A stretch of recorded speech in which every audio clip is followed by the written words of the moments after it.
Pledge allegiance. Ready? Begin. I pledge allegiance to the flag of the United States of America and to the republic for which it stands, one nation, under God, indivisible, with liberty and justice for all. Okay, roll call of directors. Director Garcia. Here. Director Gibson. Here. Director Kelly. Here. Director Nyman is here. Director Schoenberg. Present. Okay, we have 5 people. Everybody's present tonight.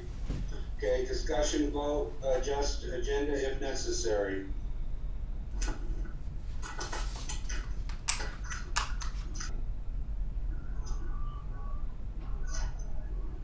Lisa, Yes.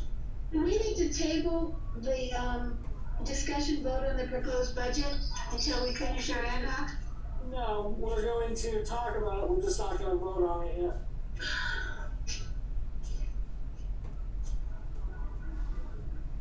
Okay, so there's no changes. We'll go on to 3 public comments. Are there any public comments? No public comments. Report of officers. President, do you have anything? Nothing tonight, thank you. The Vice President doesn't have anything. Secretary? I have nothing. Okay, Treasurer? Yeah, I do have, I have not yet, I got locked out of the, bank account and I haven't gotten back in yet.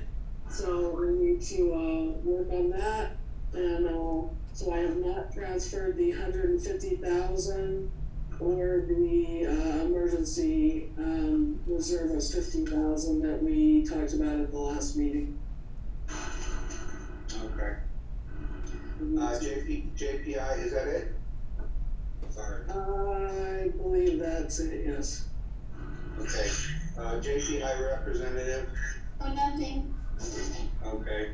5 board member initiatives? Okay, we're on to the manager's report. All right, I didn't get my manager's report done, so I'll just sum it up and I'll do it and forward it to you after, but we had 7 mainline leak repairs, which is a lot, and we got a meeting D today. When we met out in the field, we found another one that's just starting seeping on the Meter Trail. I've hired 2 new people. One of them is a 17-year-old that's going to be 18 next month. He graduated from high school, so he knows nothing about water, but he's really enthusiastic about wanting to work for us. I sent him down for the physical and stuff today, so we'll see how that goes. The other one's going to start, I believe, on the 15th when his 2-week notice is up at wherever it is he works, Charleston or Chevron. And I met with Dee today. We went up and we looked at the booster house.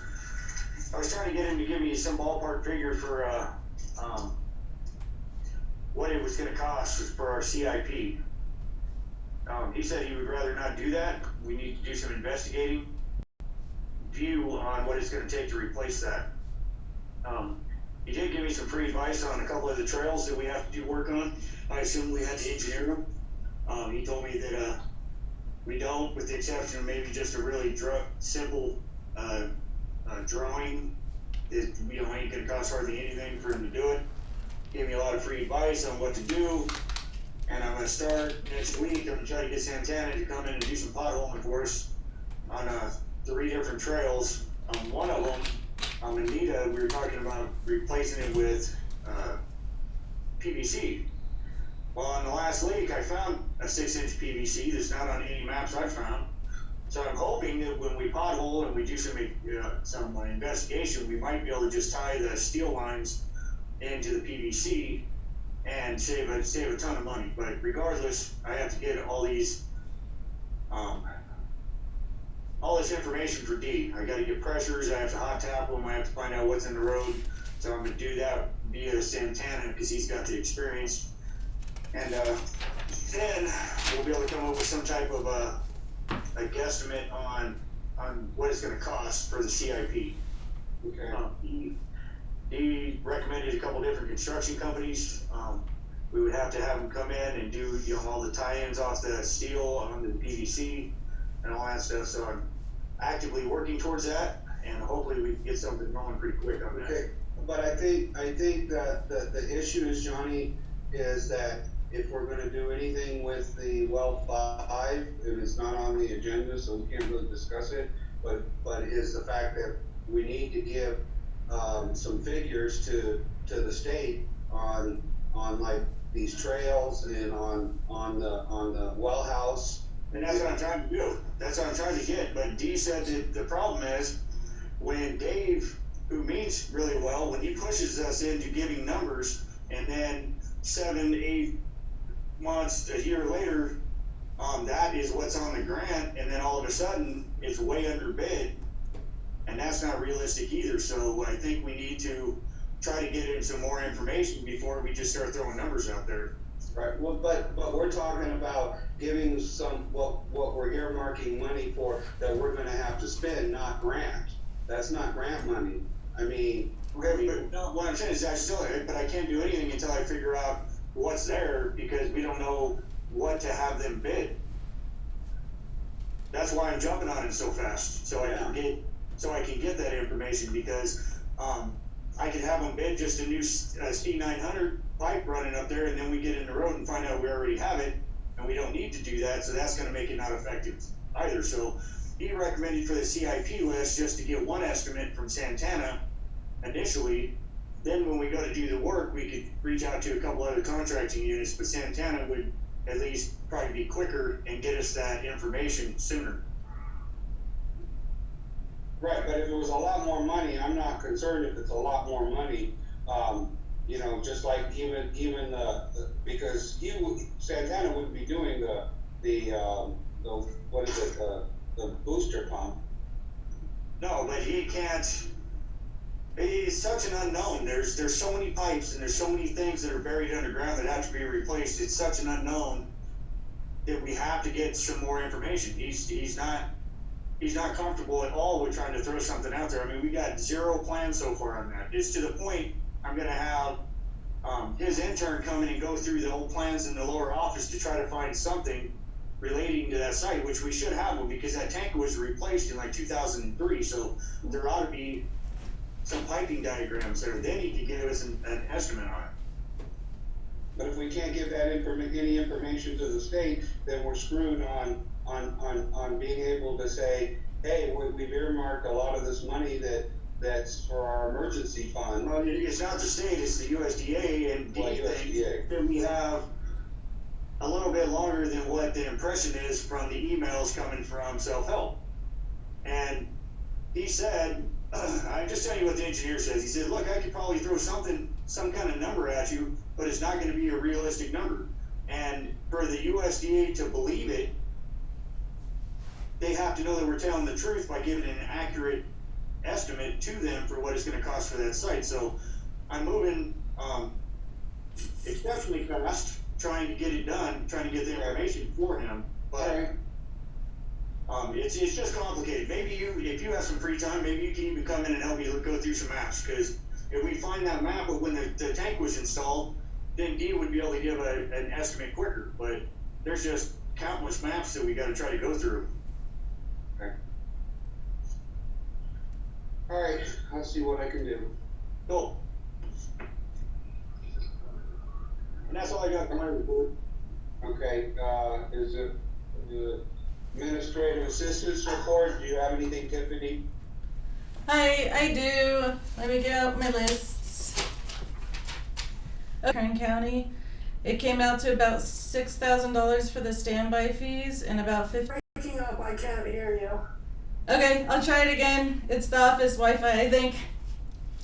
So for the special assessments for the standby fees, it was $6,000, and for the delinquent accounts, it was $1,500. Okay. Roughly. I was gonna tell you guys next week is my jury duty week, so I may or may not In the last 2 days, I don't know if you noticed, but our website has been down, FrazierParkWater.com.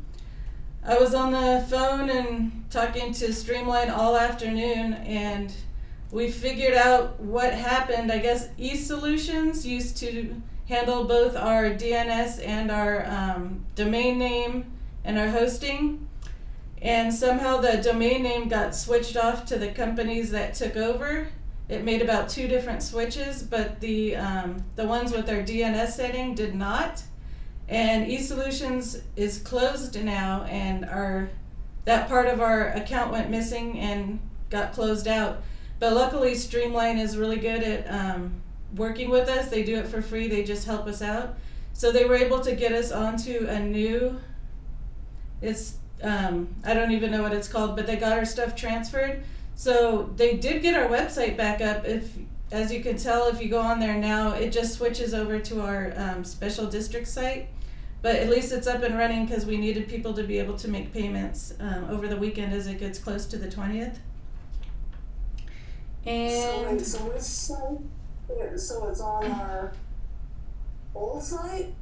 no, it's if you type in FrazierParkWater.com to go to our website, it automatically, I just realized today, it changes back over to our FrazierParkWater.specialdistrict.org, which is the one set up through Streamline, our web company. So people can still use the FrazierParkWater.com, it just automatically transfers over to our .org. But it's the same website. Okay. And how long was it down for?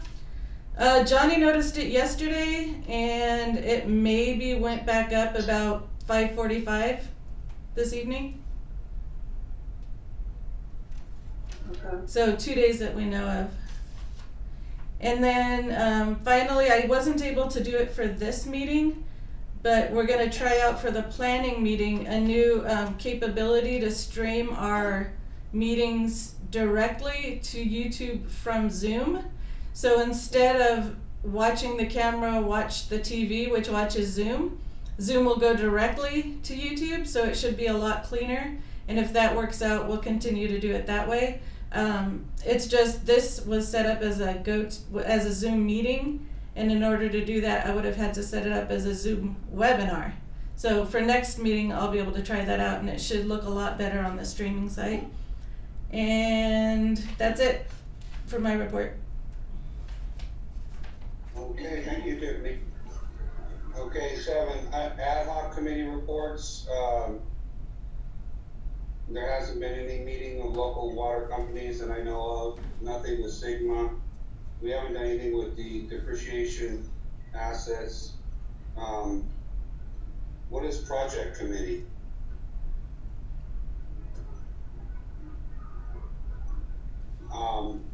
I know that we had on well, It was us.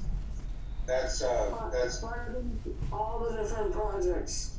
Oh, okay. Would you like to give the update on well 5 with USDA and the issues we're having? Sure. We were at a meeting, Director Nyman and I attended a meeting with USDA. One of the issues with USDA is they feel that we have too much income. Right now we have, as they say, we're flush with cash, which is not exactly correct. So they are having issues with loaning us money, let alone grant. And so they were suggesting that we go out to a commercial lender. So we were very shocked by that. And so we asked for a meeting with them. We did go on a meeting with them and explained all of the different money, that we've been holding on to that emergency fund, but we have quite a few projects coming up that we need to deal with. And we're explaining just some of the other issues that are happening currently, that, we're not charging fees because of COVID. Becky, please mute yourself if you're going to talk to somebody. Sorry. So, and also, sorry, I got distracted. Oh, so we're not, yeah, so we're charging less due to COVID because we're waiving fees on a number of things such as credit cards and late fees and, you know, a number of, we're not shutting off water, a lot of things that we were normally collecting fees on. We're also spending more money due to COVID on PPE supplies and things like that, which aren't reflected in our previous budget that the USDA got. We're also spending, going to need to spend additional money, as I was saying, for multiple projects, a little bit of which Johnny mentioned. So, you know, the booster house at Wolf and some other, or is it Wolf? Yeah, or some, sorry, I'm on the road, got a headache, so some other issues. So we sent them some additional information. We sent them. We also explained about the fact that we didn't raise rates last year or for this last year. We're probably not going to raise rates for this coming year, etc. So that's going to create an additional stress on our funds. So basically, there are a lot of different factors that they weren't factoring in. We did send them the rate study. They had some questions about the rate study. So Dave Warner had us send the rate study to them again because we were also talking about the rate studies asking us to set aside money for capital improvement. And they also wanted a new list of capital improvement projects, which I think we're working on. And because we definitely have additional capital improvement projects that were not, I think, accounted for when they were originally looking. So we're kind of waiting for them to look at, receive all this information and then kind of assess whether they feel that we have enough money to go out for a commercial loan or not. I don't think that that's a viable option, most likely. We may still have to apply for it, but we're not going to be able to do a Prop 218 to raise rates. We are hopefully getting, I don't know, what's happening on our, I guess we'll talk about that at a later point, but we did put in for RCAC to do a rate study again for us, including all of our fees. However, I'm not sure when that's going to happen. So right now we're in a little bit of a holding pattern. I have an update on that one. Is that on the agenda later? I can't remember. I don't think so. But just quickly, I have a phone discussion on Monday with the RCAC rate study here. Okay, why do you do that? Because you're part of that project committee, so I mean, you're not on the board, but you've been sitting in on that. Who? Me? Yeah, go ahead and report. Yeah, I got an email, and the guy from RCAC said that he's been assigned for the rate study and asked me when a good time was to call, so we have an appointment Monday morning to discuss the steps going forward. I believe that what we initially wanted was just a fee study, but if they're authorizing a rate study, as long as they encompass the fees, it might behoove us to take advantage of that. Yeah, I believe it would, because our rate study only goes for the next year anyway. Yeah, so I'll keep you posted. I'll send out an email to everybody after I discuss it with him, and to let you know what was said and how. Okay. So yeah, so that's where we stand with well 5. We're kind of nowhere at this point. We've got to get these project costs to them to find out what the next step is, because ultimately either they're not going to give us a loan and we're going to have to spend the money we have in the emergency reserve fund. Well, I don't think that's a viable option, because then we would have no in reserve for if a booster goes out or something like that. So we'll have to get some type of funding. Yeah. Well, so I mean, we need to get something going. I mean, anyhow. Okay. So were a couple other meetings with the project committee. Let me just talk about those, although I think it may, let me see if it comes up later. Not specifically. So, yeah, so the other two things that happened, were meetings in regard to SEA and our ability to access the property for the test wells. And so right now that's also in a holding pattern. We sent a letter, the attorney sent a letter to the CEO of SEA asking, we revised the license agreement. We took off the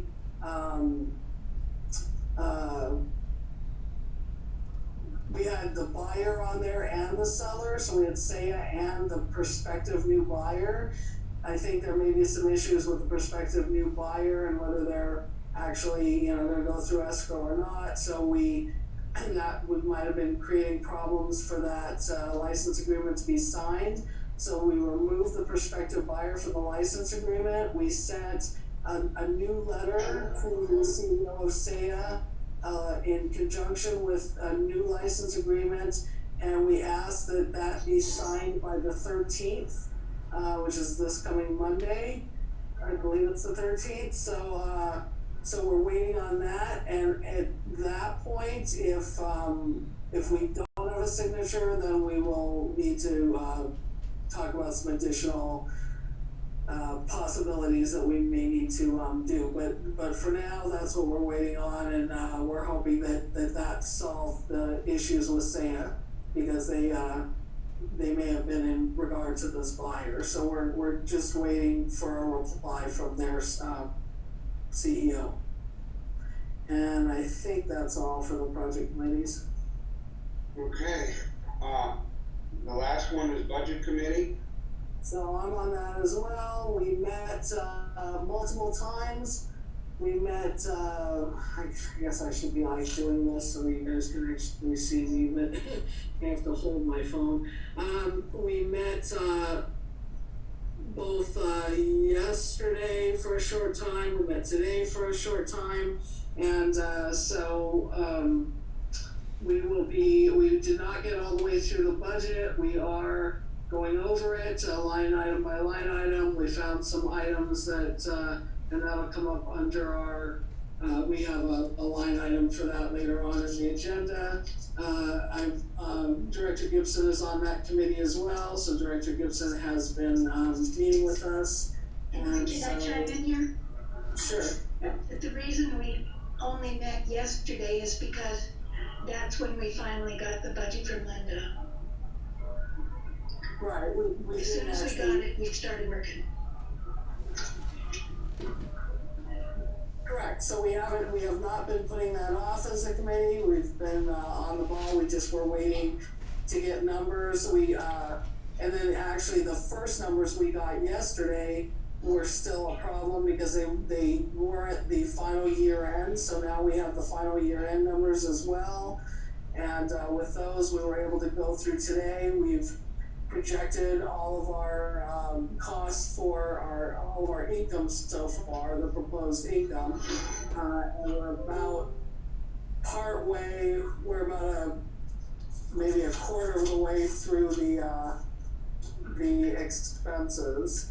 Not quite a quarter of the way through the expenses. We stopped at wages, so that's where we're at right now, and we'll be meeting again soon to continue going over that. We need to set a date.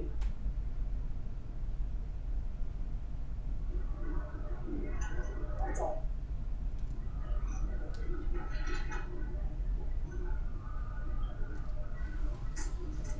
Hello? You lost Brahma. Brahma jumped off the meeting.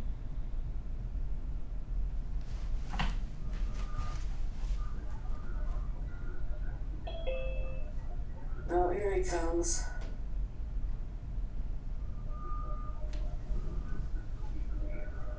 Okay, hello?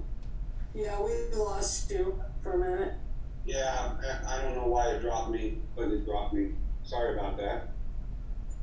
So where are we at? So we just finished the ad hoc reports. Okay, Linda is not here yet. So I'd like to move that we adjust the agenda, even though we didn't do this earlier. Item number 8 until Linda arrives, and Why don't we move number 13 up and get Karen out of the way? okay, so I'll move that we adjust item number 13 and move that to the current place in place of item number 8, and then continue from there. Do I hear a second? I'll second it. Okay, Director Gibson is seconded. Roll call of directors. Director Garcia, Aye.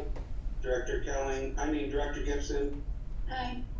Director Kelly, Aye. Director Nyman's and I, Director Schoenberg. Aye. Okay, motion carried.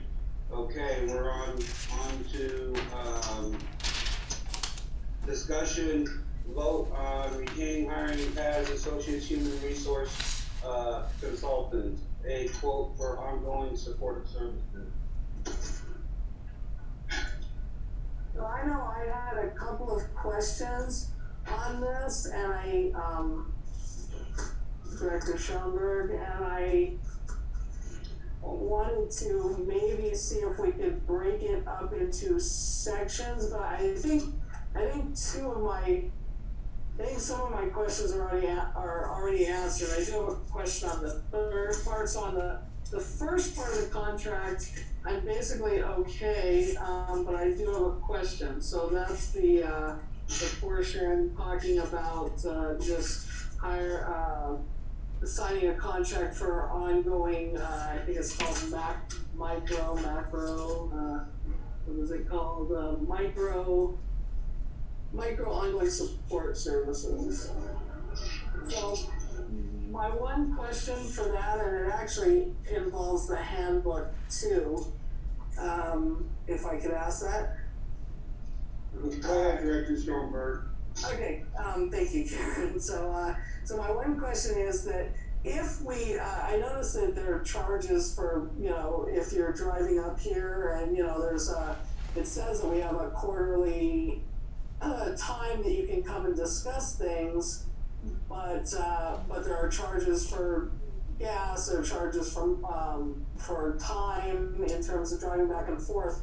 Are we able to do something like a Zoom meeting with you for no charge as opposed to having you drive up? Absolutely, that's not a problem at all. That would probably make better use of your time with it. Yeah, we can pretty much do anything by Zoom or virtually somehow. Okay, so that was my only big question on that. I don't know about the other directors, but I had read through all of that. The only other, of course, issue is that we'll still probably have to consult with our attorney over some things because there's, disclaimers on there saying that we still need to be talking to the attorney to check on certain items. But I'm also wondering if we can break the vote up into 3 parts so we can vote for each section, because there may be an issue with the last section potentially, or I did have one issue in the contract. You say billings with an outstanding balance are due payable upon receipt.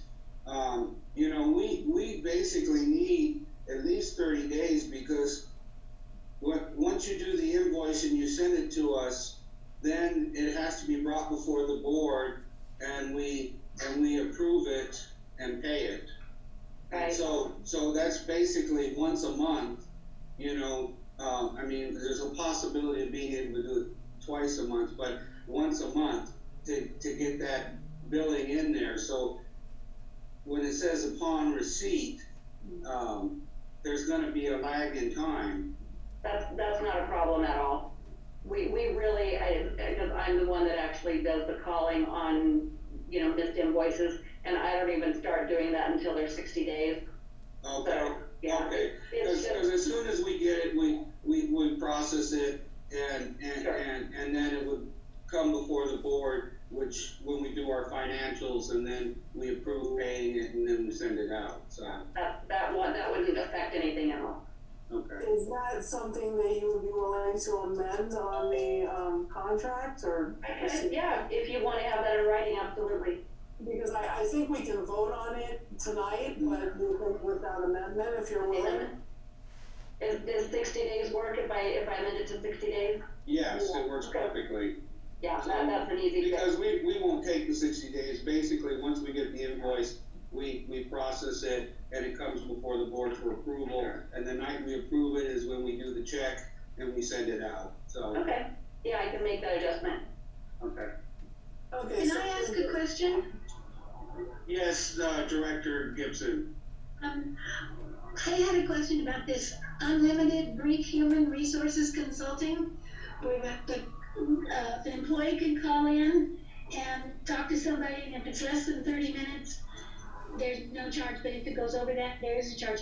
And if a written response is needed, Becky, are you talking about the first section? Because that's not the employee calling in, that would be our general manager calling in. Right. I thought it was the first section. The last, yeah, it is. It sounds like you're talking about the first section, but it's not actually talking about the employees per se. It's really talking about, I mean, it's employees, but it's really talking about Johnny calling in or like. Right. Oh, okay, so the client means us.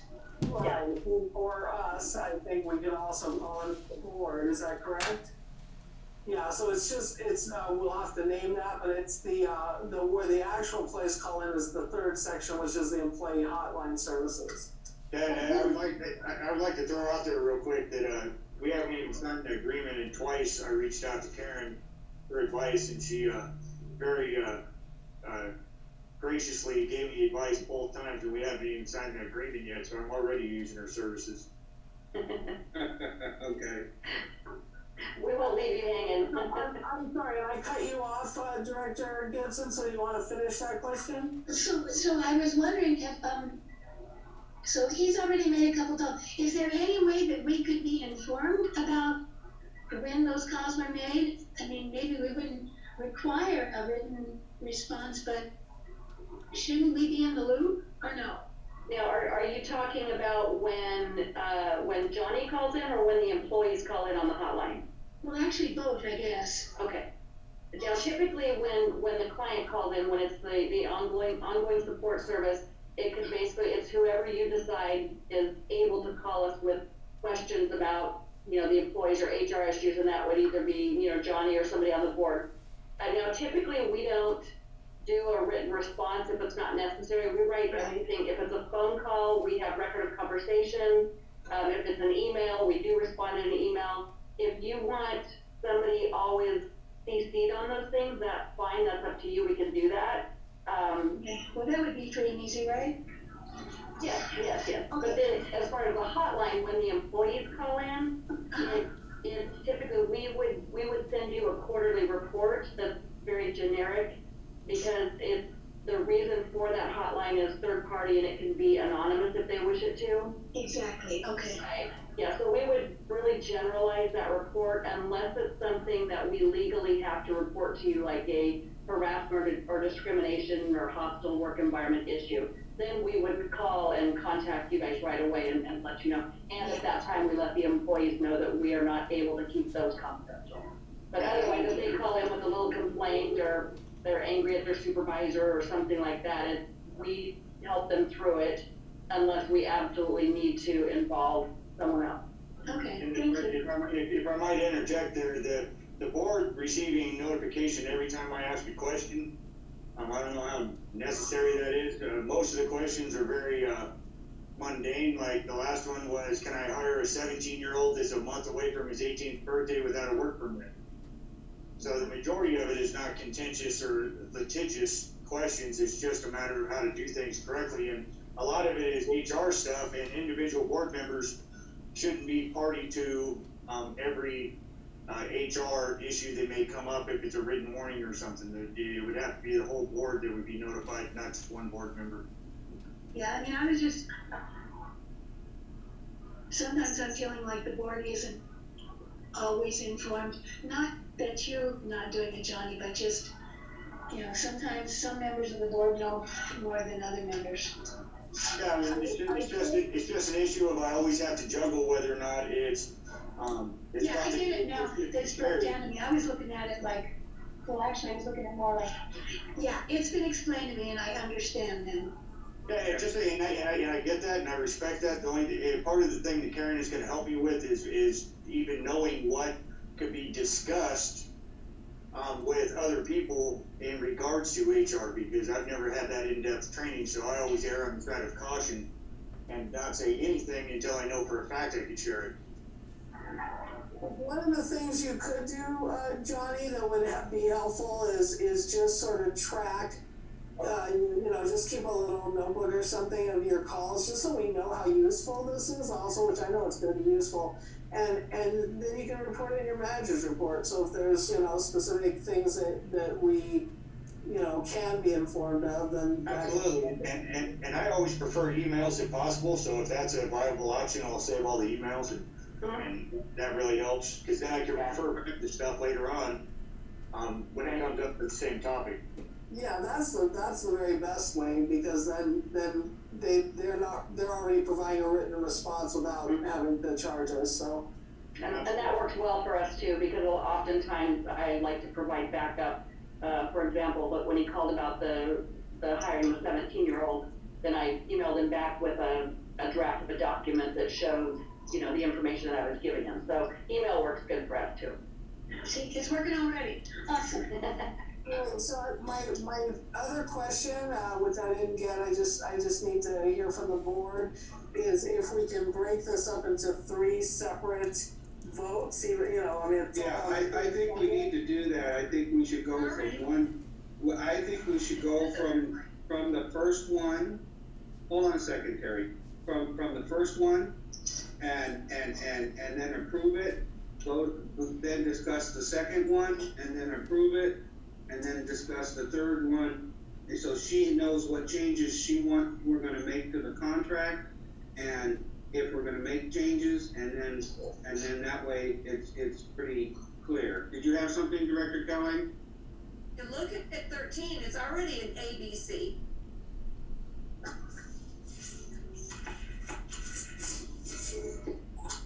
Yeah.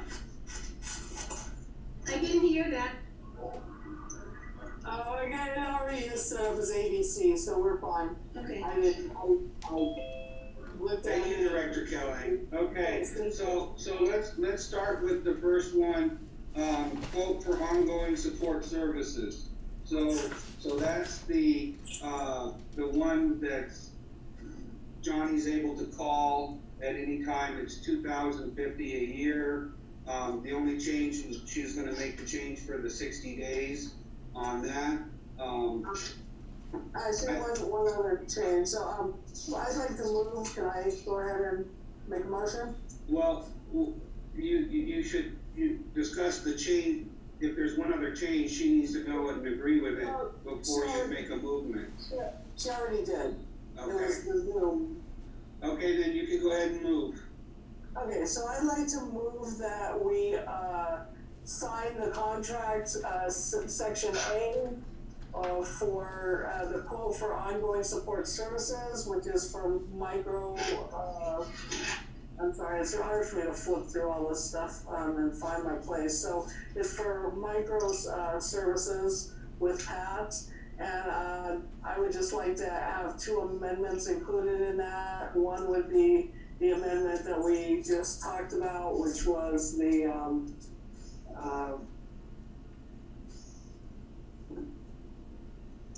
I'm sorry,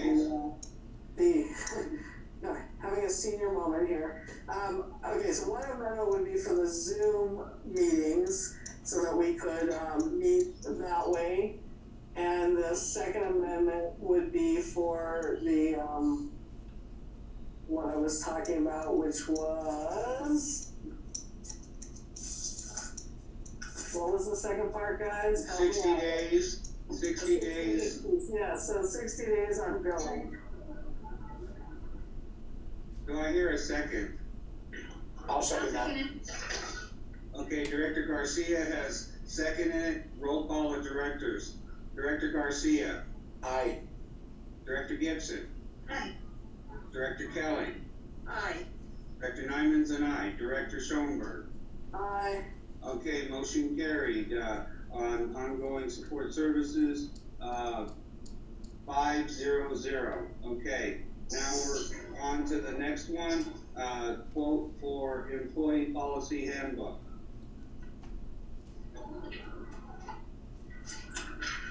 Okay, so my only issue, Director Schoenberg, my only issue with that, and I think it's clearly said in one section of the paperwork, and then in a second section, it doesn't say it. So it's basically my issue with the, having both the template and I think you include an hour.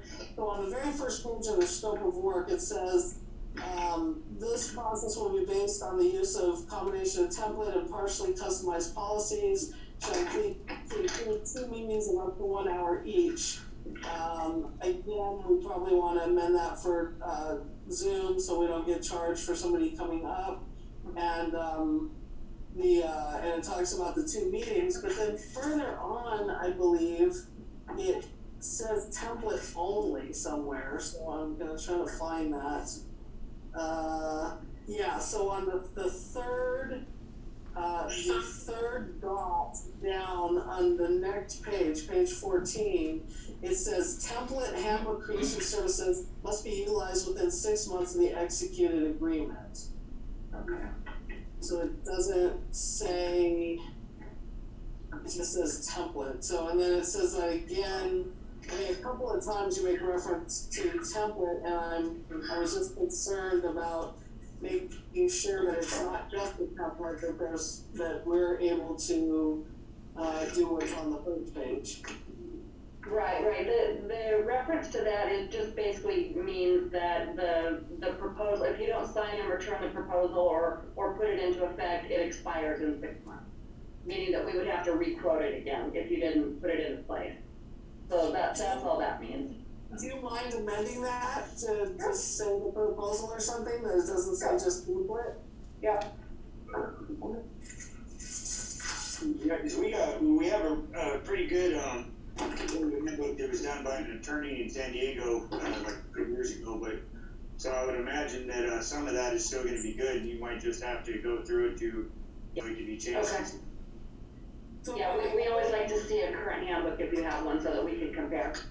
I guess that's even up at the top under description, so it's just wherever it says just template handbook services, I'm just concerned that it be template and the hour that you're allowing for us to, and also, so that hour is with us, but there's also a time that you're allowing to review without charging extra? Oh, sure, yeah. Okay. Yeah. Okay, so And you changed the billing being the 60 days. 60 days again, yeah. So, right. So I don't know if anyone else has any questions, if not, I'll make a motion. So, I I guess what the difference, we would be going with the 695, right? What's the 995? That's if you did not get the ongoing support services and just which chose we, to only. that's what we just already approved. Okay. Right, so you get the discounted rate on the handbook. Okay, cool. All right, I would entertain a motion. I think someone else had something to say. Yeah, I just wanted to ask, time-wise, I'm kind of relying on getting the employee handbook revised as quickly as possible, and then having it explained to the employees. So I'm hoping that it won't be a real long turnaround time on that. But No, we say that we get them out to you finished within 6 weeks. But a lot of the time it's going to be in your hands to review and everything. So if there's any delay, but lately with the COVID and everything, that my technical writer, she's been getting them done in 3 to 4 weeks. nice, perfect. Yeah. Thank you. Mm-hmm. Okay, so I'd like to move that we approve the contract for the proposal for the employee policy handbook, that would be done at the price of $695. Yeah, sorry, I'm flipping through pages here. It's $695 with the following amendments. I don't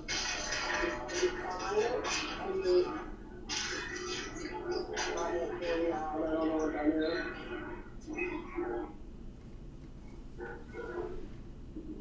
Okay, so with the following amendments, which would be to change where it says template to, template or however you want to change it where it reflects that it's not just a template, then it's a template and partially customized policy, or just the proposal, I guess.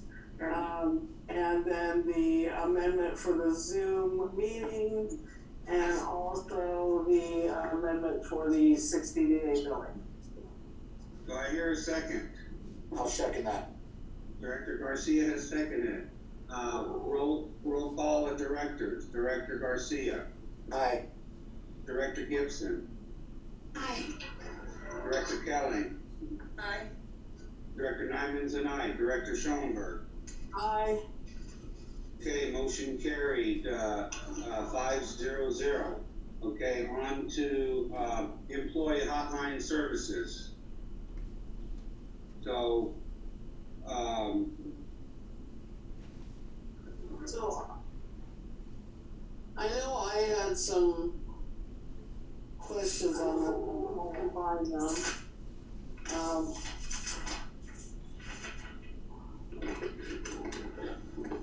One of my questions was the price, because I thought in the meeting, and I didn't check that with Tiffany, just but quarterly.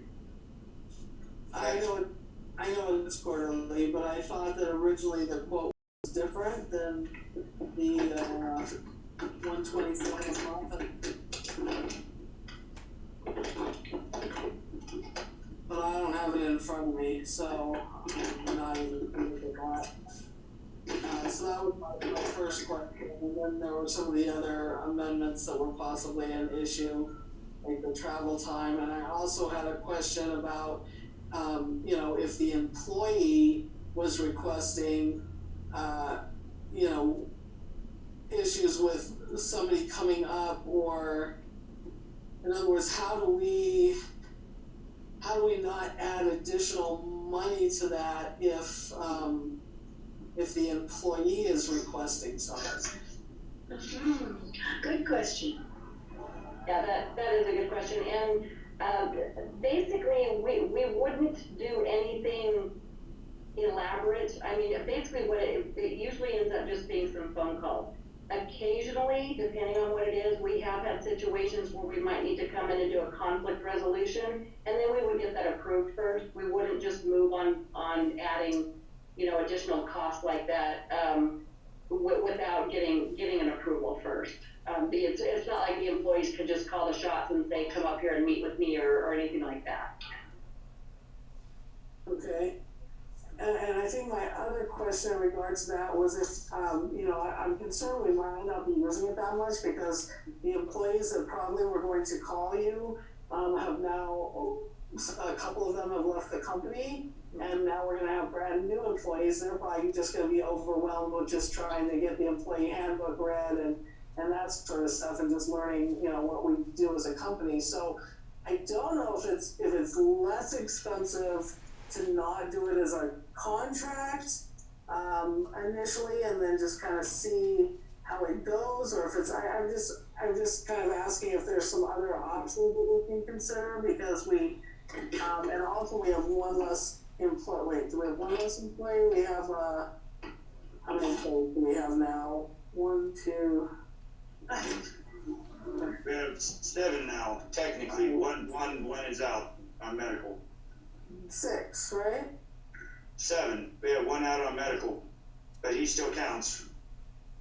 I hired two new young guys for the field. Then we got Logan, Sean, Tanya, me, and Tiffany. Right, but you don't count as an employee because you already have access as your access would be, is that correct? Yeah, and I'm not gonna call and tell him myself, you're right. Yeah, so you're not one of our. But it would be available to him if he felt the need. It would be. And what about contract employees? So if we have, because I know that one of the things we've considered doing is hiring someone as a contract person to come in and cover for things that maybe the new trainees are not going to be experienced at, like driving the backhoe or something like that. So would that also hold true for someone who's on contract with us if there was an issue? That would be up to you to decide that. I would just like to put in to maybe define what you mean by contract employee. Are you talking about like maybe a temp agency or somebody who's an independent contractor? It actually wouldn't even be an independent contractor, it'd be more like just a part-time, on-call person that would come in occasionally when I needed it. As needed, oh yeah. Yeah, that, they could be part of it, it's really up to you. Okay. And as far as, you were asking about, if you felt that it was something that you really need, if that's not something that you're committed to for, any length of time, I mean, we typically at least want you to give it, maybe 1 quarter. And if you find that it's just not something that you need, you can always stop it. That one's not, you're not contracted to any certain length of time. Well, that makes it easier. And then, yeah, that's for the hotline part, yeah. Yeah. And then, when does the quarter goes from the time we sign the contract? Yeah, that becomes your quarter, basically. So we would, if you sign the contract in July, then we would probably have it be August, September, October would be your first quarter, and then you would get a report sometime in November. Linda. I have a question, based on what Johnny said, who the part-time contractors would be. Wouldn't they still be considered employees? Yeah, they would be considered employees. It would be just like Woody used to do, Cheryl's husband years ago, but just FYI, the guy I sent down that I was gonna have do that is on a medical hold, so we probably won't even do that. Okay.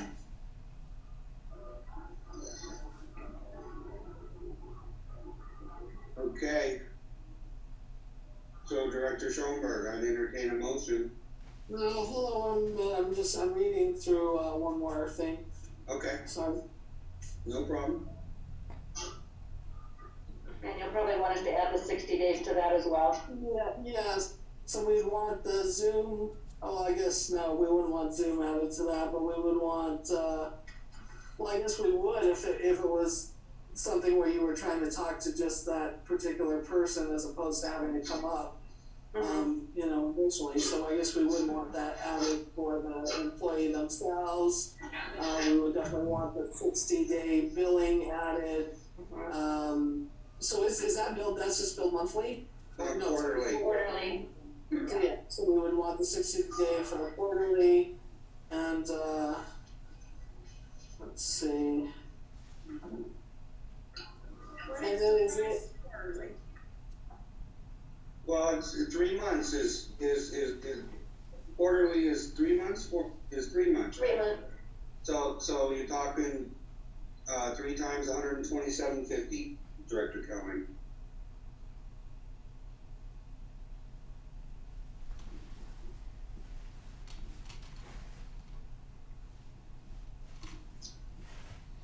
A little almost 400 quarterly. 3,250. Which if it gives the employee something to feel better listened to and get their point across, I think it's well worth the money, because as soon as people don't feel like they're being listened to, then they cost a lot of money in attorney fees. And we could approve it and revisit it after the quarter to see if it's been beneficial. That Absolutely. is the good point that I saw. Yeah, maybe nobody will even call. Maybe, you know, everything will be fine. Then we could decide whether or not we need to keep it.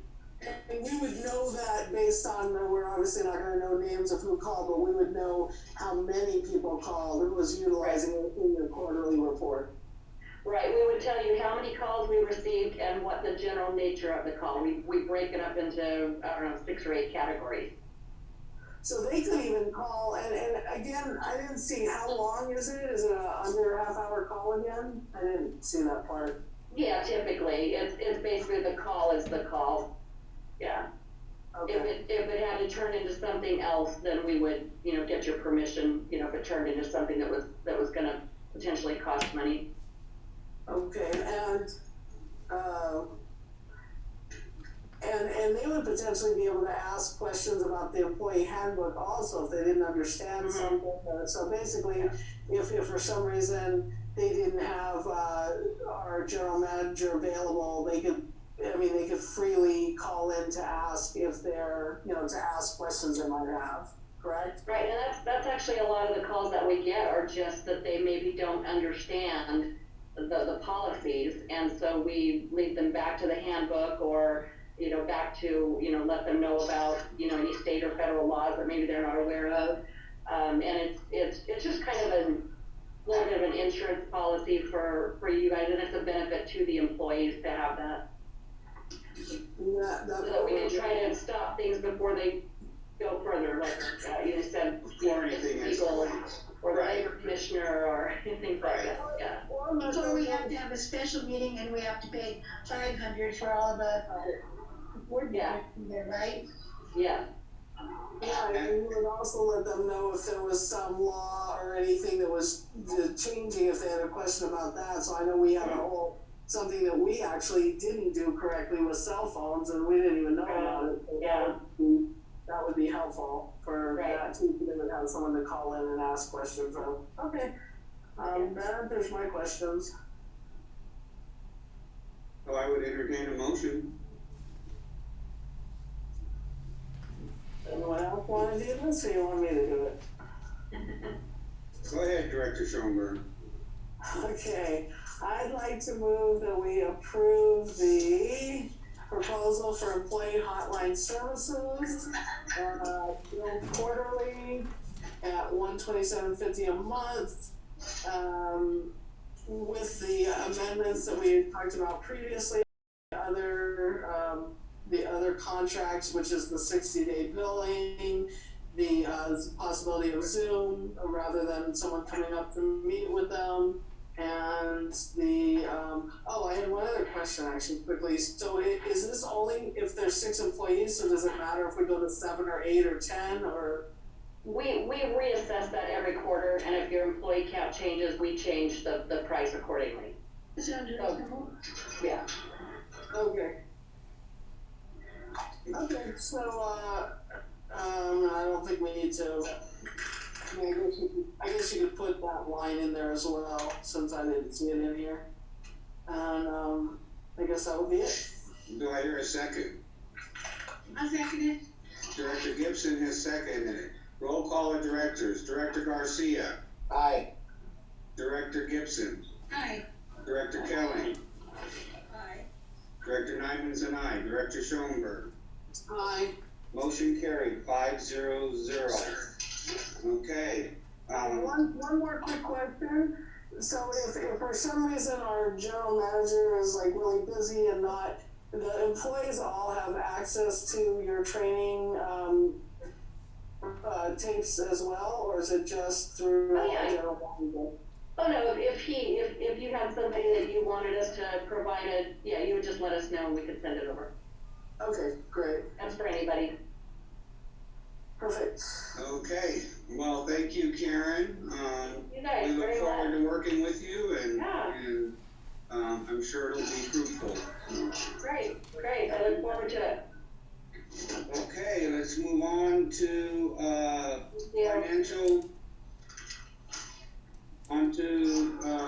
financial business, accounts payable and financial information. Okay. So, the total, oops.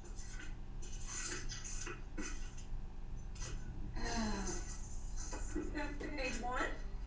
Yeah, I'm missing page 1 that has a total of cash. Okay, here's his, cash and equivalents is, $252,727.88. But that's in the operating account. Oh, okay. Yeah, no, that's, You want the one at the that's bottom? not what she's looking at. No, she wants the, on page 1 of the balance sheet, correct? Correct. Okay, that's Okay, $1,926,539.45. So that's the total, that includes all reserves and the, operating account. And then the amount for the operating account is, I always get that separate too. Okay, the operating fund is, $252,727.88. Okay, good, thank you. So then the other thing I have is the total checks came to $34,982.73. And after all those checks are cut, the balance after right now, if everything were to clear, is $220,966.52. And the transfers were not made for the USDA paying account yet. Yeah. Also, I wanted to let you know that one of the things that came in the mail today, we received a refund from workers' comp of 15% of our 2019 premiums, and that came to $2,002.95. That came in today's mail. So that was a nice refund that we got on that. Why are they refunding money? Why did we get a refund? They declared a dividend for all their insured, and so how they determine, and basically a lot of insurance companies are doing that because of COVID and to help people. And so what they did is they gave 15% of the 2019 premium total. So that was around 12,000 or whatever, so they ended up giving me, thank you. Actually, it was based on the estimated annual premium of $13,353. So. Okay, so I have a couple of questions, Linda. And also, you weren't here, but I said that I was locked out of the account. I need to, I don't know why I put in the wrong password, but I'm locked out, so I couldn't make the transfers. So I need to call them, and I just haven't had time to do that. So I need to get the account unlocked. It doesn't just automatically unlock. Right. So I'm stuck not being able to get in the bank account until I can get them to unlock me. And so the two transfers, the $150,000 going into the payment fund, and the $50,000 going into the emergency were not made yet. And if you want me to do that, I can go in and do that, Director Schoenberg. That's fine if you want to make the copies. If you want to print out the information as a PDF and then send that to both Linda and Tiffany. I usually send a copy to each item. Yeah, I print out a copy and give it to I'll go in on Monday and do it. Okay, and then on Monday, hopefully Monday or Tuesday, I'll be able to get them to unlock it, or tomorrow with time, but I may not have time to do that. There was one more thing I wanted to bring to your attention too, is today we also got the monthly medical premiums invoice, and normally that's around $11,000, but they did all the credits we were asking for the employees that have left, hit, so that amount, instead of being around $11,000, was actually only $1,834.72. So they did credit us for those employees. Yeah, they charged us for 4 employees, which was $7,800, and then they credited like $5,000, which brought us to the 1,800. Correct. Good news. Yeah. Also, we have to pay a fee to LAFCO is that a yearly fee that we have to pay, Linda? Yes, that's an annual fee. Okay, and that's going into the license fee account?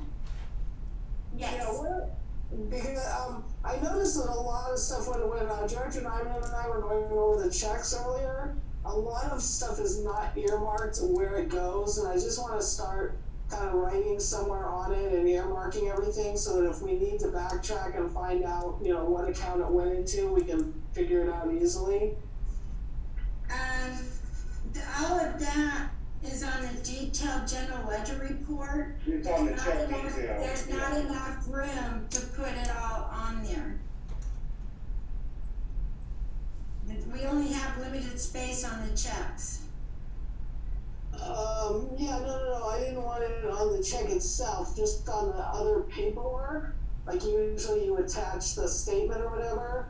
So, just on the statement, like a little note or something, but you're putting it on the, I think one of the questions would be on, for example, the credit card.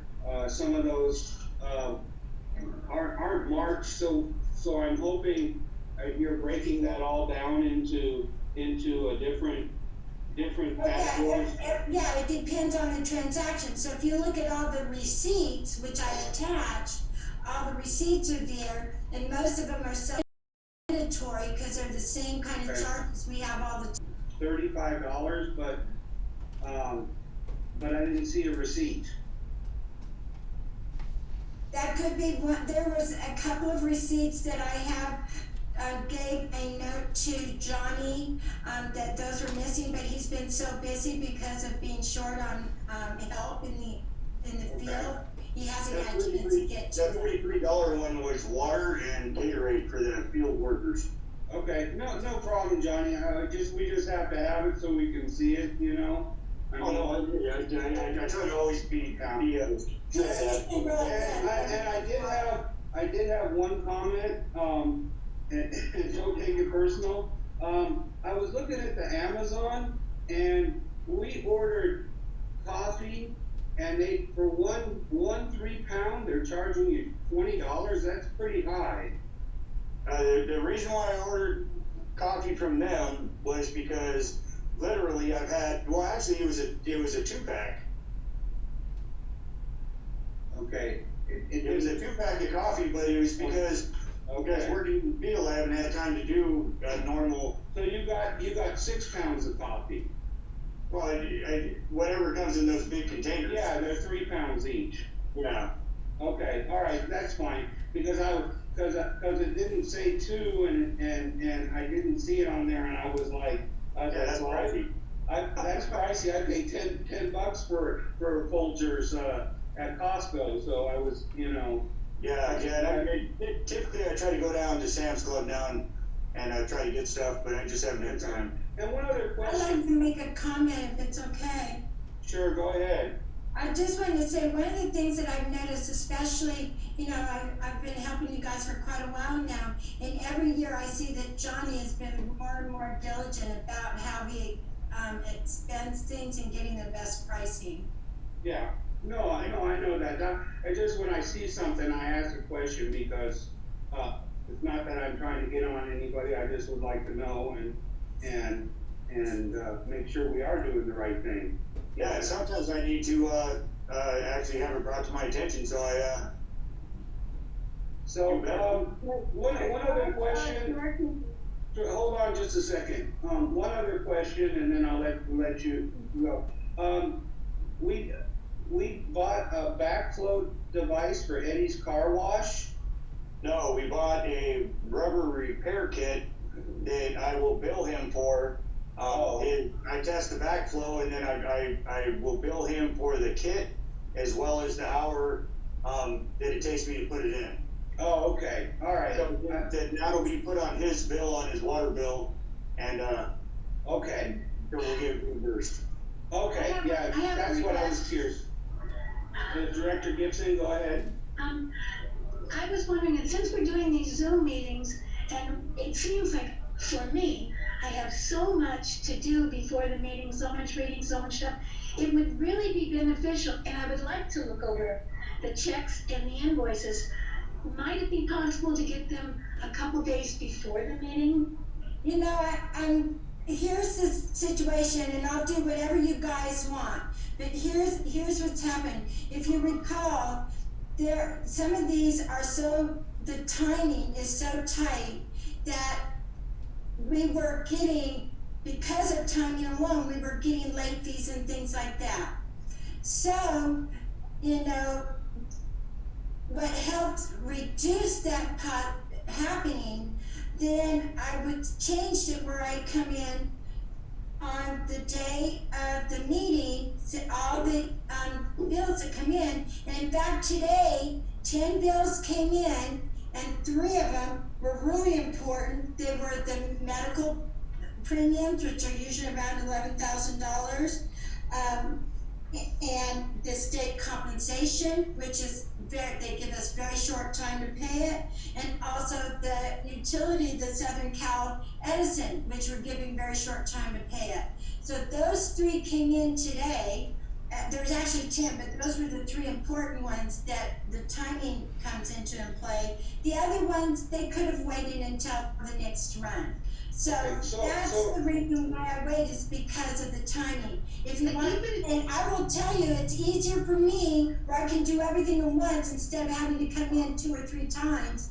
You know, it would be easier for me, it would relieve stress for me, but I was doing that because it's better for the district for me to come in on the day of the meeting and have all those checks for it. What I would like to see though is maybe if they could be done by like 1 o'clock or something, so that then I can pick them up. I can either drop them by you, Becky, to review. Okay. You know, and give you like an hour, and then I pick them back up, and then I usually go over them with Director Schoenberg over the phone.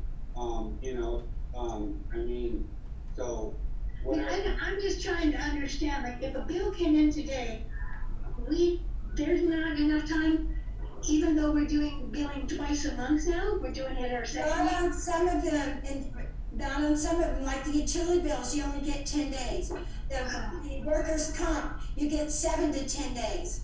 Oh my goodness. Insurance, we get about 15 days. So that's why. The other ones the other 7, yeah, those don't have that tight timing. So they could have waited until next time. It's just those few, it's the utility ones and insurance premiums and credit card ones that have the tight, Okay. Well, I thought I'd ask because it seems like the weight is on Brahma and Lisa, and I would like to, you know, of course I would like to go over the bills every month. I appreciated being able to do that when we had actual meetings, and I could do it before the meeting. So we used to do it in the meetings, but I mean, you know. Yeah. I totally understand that. Now, you did ask about doing it by having it done by 1 o'clock, and I can do that. The reason why it was changed to me coming in between 1 and 2 or like that is because giving the office time to get the day's mail. Because sometimes they weren't able to get it till 10, 11 or noon. And so by 1 o'clock, they usually always have it. Yeah. Okay, thank you. I have some questions. Okay, go ahead, Director Schoenberg. So in the same regard, I know that I'm able to ask the electrical company to change my billing date, and they have done that on a couple of occasions to move the date to be a more accurate date to compensate for when I get paid, so that their stuff is not late. We did that before, if you recall, we did that before, and these were the dates that work the best compared to the dates we had before? We've done that twice before. Well, I don't think it works the best, because if we're having to write the thing at the last minute, it should come in a couple of days before the date we get, then the billing date, it needs to be just a few days before that, I think. I mean, I would like to try to see us have 2 days to review the financials, because, we've got so much stuff to review. I'm the treasurer. It's crazy for all the things that I'm having to review the day of or the day before, from the afternoon before. Whatever you guys want me to do, I'll do. That's not a problem. I think that if we occasionally get a late fee, in order to give you guys enough time to review the stuff, that's just what we have to pay, because you guys need time to be able to look over that stuff, and you don't need to devote your whole life to trying to spend a whole day reviewing stuff before the meeting. Yeah, because it also burns us out, so that, I was on a budget meeting today, then I was reviewing checks, now I'm on the meeting, and I'm starting to, I'm really tired. So it really affects my ability to have really great judgment on this meeting. So I will tell you, it'd be easier on me if I could do it earlier and have it done for you earlier, not have to come in on the day of the meetings, because I have 3 meetings that I have on this day every month. So we should just have it 3 days before the meeting, and if we end up getting, a $15 late fee or whatever the late fee may be, we just have to add that into our budget for the cost of doing business. Although before we get the late fee, I think that we should once again try to align the days just back a few days, if they'll let us, for all of these things. Call the companies that are in question, that since we know it's a pretty typical thing when they bill us, and ask if the billing date can be slightly earlier, and explain to them how we work and that it's coming in between our billing cycles. now I had tried to do that before, and they would not let me do that, so it'd have to be Johnny or one of the other authorized people. Linda, on the utilities, don't you have to pick like a numbered day versus a weekday? I mean, it changes every month. It changes. Probably in a day or two, it changes every month. On the utilities? Yep. The gas bill is different. The gas bill seems to be the same day every month, but the electric bill, I don't know how they do that, but it's not always exactly the same day every month. That's true of my electric bill also, but the due date is the same every month. So it's just the days that they put into the billing cycle change every month. So I think it's worth, but if that needs to come from maybe me and I don't know, and Johnny, or me and another board member, or however you guys want to do it, then maybe we need to make those phone calls. But definitely, I think that would be very helpful, because it's really difficult to do it on the same day, in the afternoon, and then the same day we're having the meeting. And another point is the meeting date this month is particularly early, because the first was on last Thursday, right?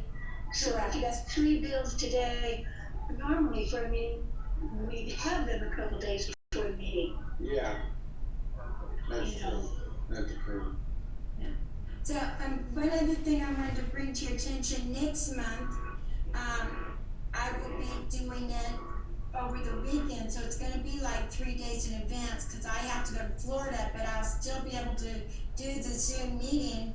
I'm going for a tax seminar, but they're 3 hours ahead. My tax seminar is over at 5, so which is 2 o'clock time here, so I'll still be able to get onto the Zoom meetings. Okay. I still have a couple other items. Okay, Director Schomer, go ahead.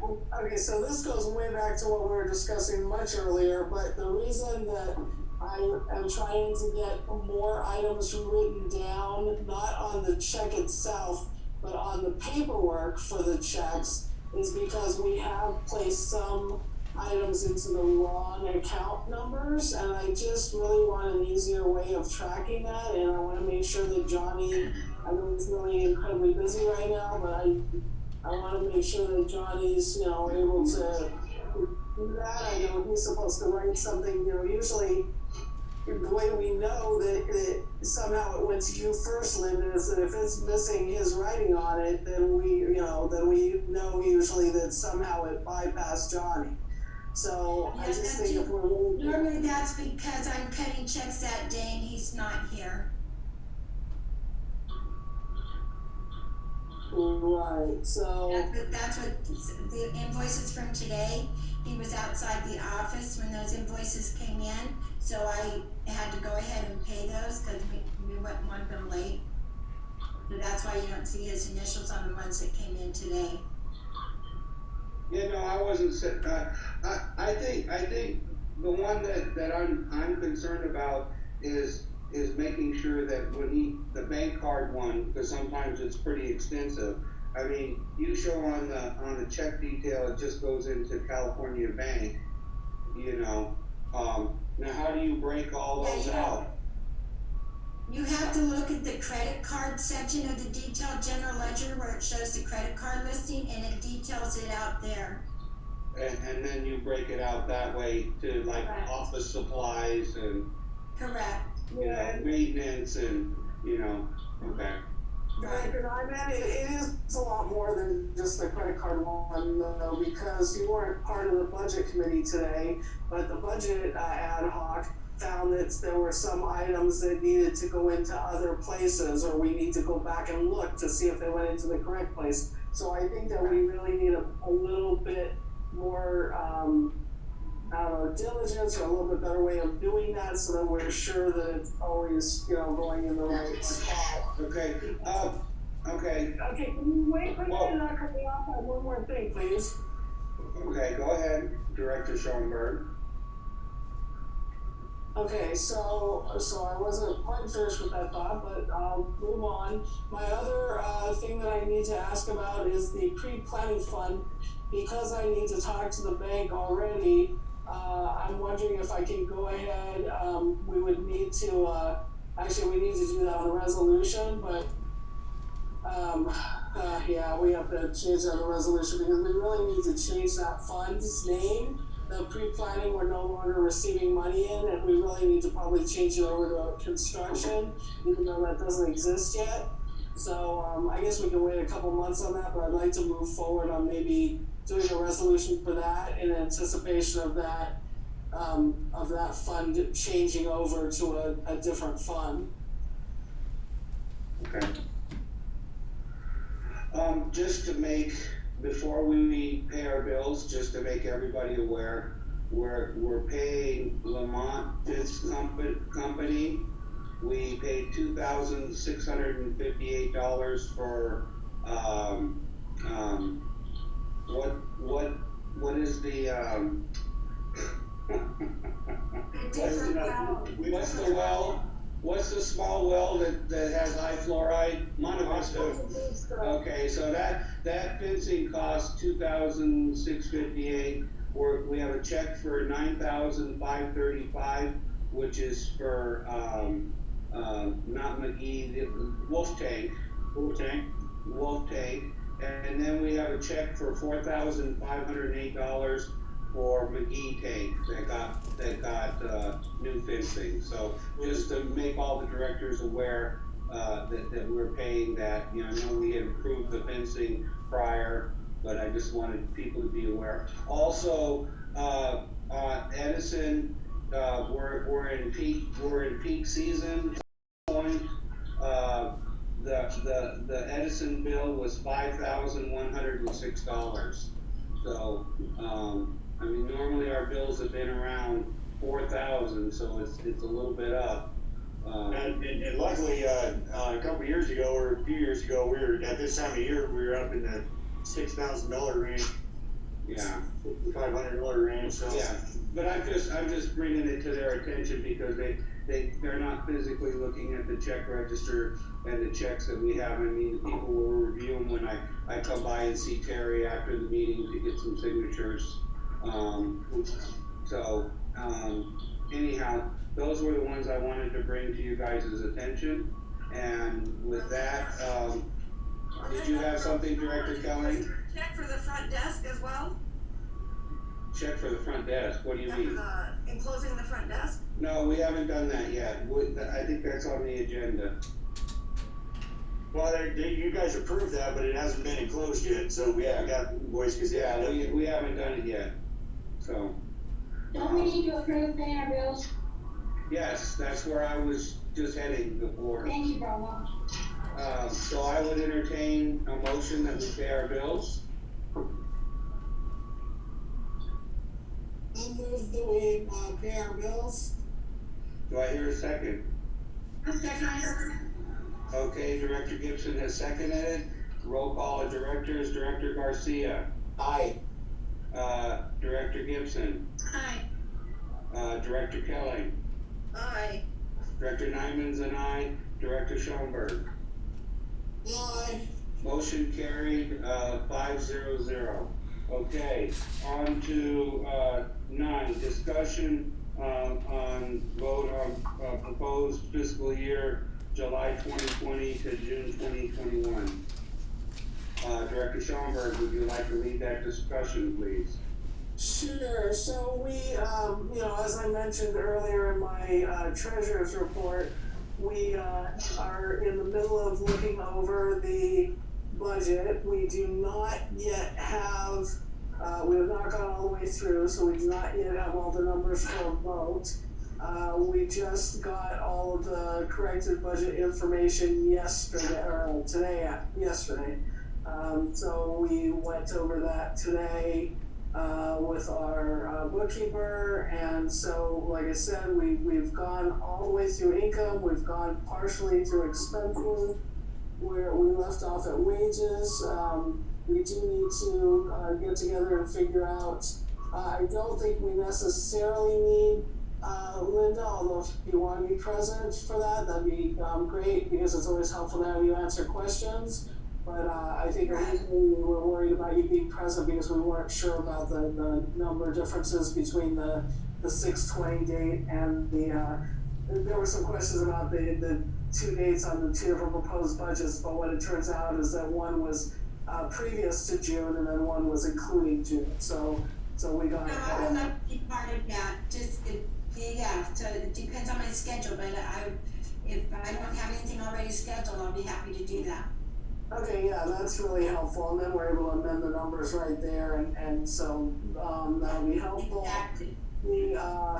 The capital improvement projects are kind of separate from this, but a part of, and so that's definitely something we also need to look at. That's gonna take us, a few minutes as well, so I think hopefully by the next regular meeting, we'll have, everything hashed out. I don't know if we'll have it all done with the capital improvement information. First meeting in August? Yes. Okay. So I just need to get, the, other board members, are you okay with that and not, sometimes we have and I don't know if we're gonna require that or not, we've had special meetings just to do the budget, but usually we kind of hatch through it with the budgets ad hoc before we have a special meeting. We may be able to do it in a regular meeting, it's just this meeting was very long, hopefully if next month's not, too crazy, we may be able to do it in a regular meeting. So, I don't know if you're. Yeah, I mean, I think we need to get it done by next month because we're already in the new fiscal year. Well, just so that you know, we're about 2 months ahead of prior years. Yeah, So we're doing good. We're doing well right now. Sometimes we're way behind. So, but yeah, I think we're already a good chunk through what we have. So I think we'll be fine. And so I just want to maybe get a motion to carry this over. I don't want to do that because I'm part of the ad hoc. So you just want, Lisa, you want someone to move that we carry over the budget? Yeah, the item number 9, discuss and vote on proposed budget to, the next regular meeting in August, not the, planning meetings. Okay, Director Kelling, I'll move that we, carry over the proposed budget for fiscal year July 2020 to June 2021 until our next regular meeting in August.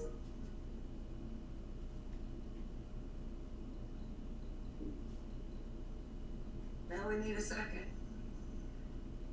Jerry, can you second that? I'll second that motion.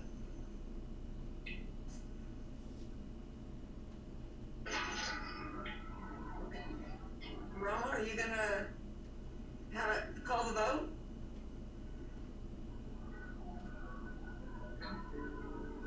Did we lose Brahma? Director Nyman? Is he okay? I don't know, I see him moving, but Yeah, I do too. He's muted. Director Nyman, you're muted. I'm sorry, I apologize, I was muted. You're muted and not moving. Director Garcia seconded it, roll call on directors, Director Garcia, Aye. Director Gibson, Abstain? okay, Director Kelly, Aye. Director Nyman's and I, Director Schoenberg. Abstain. Okay, motion carried, 302, 2 abstentions. Okay, moving on to number 10, discussion, vote on establishing a credit card program administrator for California Bank and Trust. This is Tiffany for you. Yeah, Tiffany, I have a lot of questions about, I don't understand why they're requiring this, because we've given them resolutions, so I'm a little confused about this. Okay, let me explain.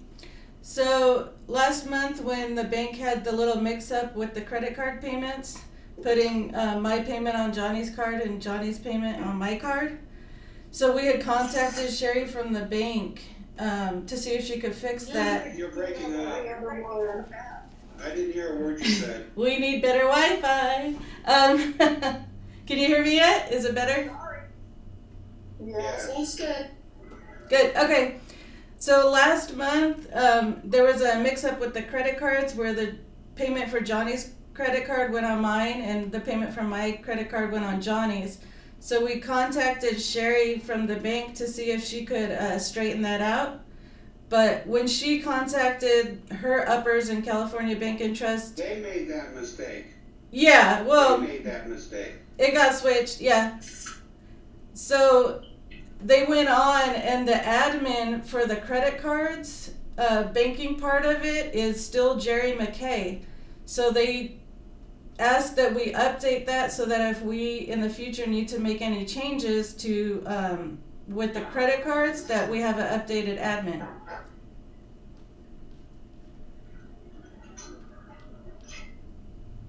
Okay,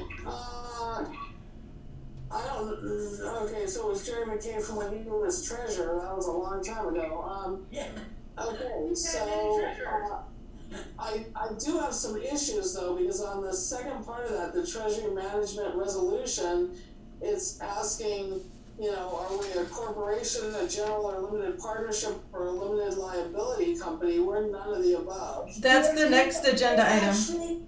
You're actually a corporation as a government agency.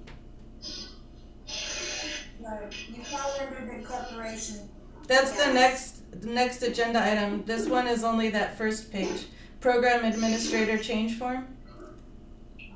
Okay, so, So we need to assign a program administrator, and then once you approve them, they can get with me as far as changing over and choosing a code. okay, well, first of all, this needs to be on our resolution, which it is not. Because I don't recall that we ever separated this from our normal treasurer duties. So if it's going to be a separate duty, but even if it's the treasurer, it needs to specifically be addressed on the resolution, and it's not. So, so we're gonna need wording in the resolution that says that, and then we would vote on that resolution.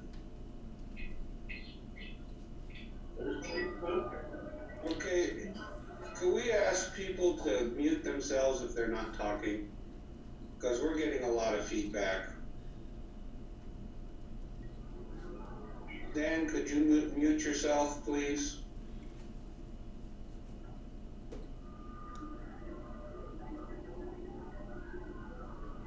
Tiffany can mute him if. Yeah.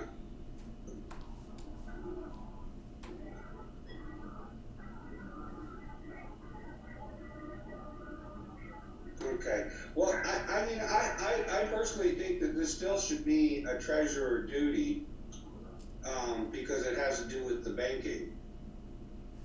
I don't think that this should be a separate thing, Director Schoenberg. And that's fine, but it still needs to be part of the resolution, because we didn't even know that this had changed.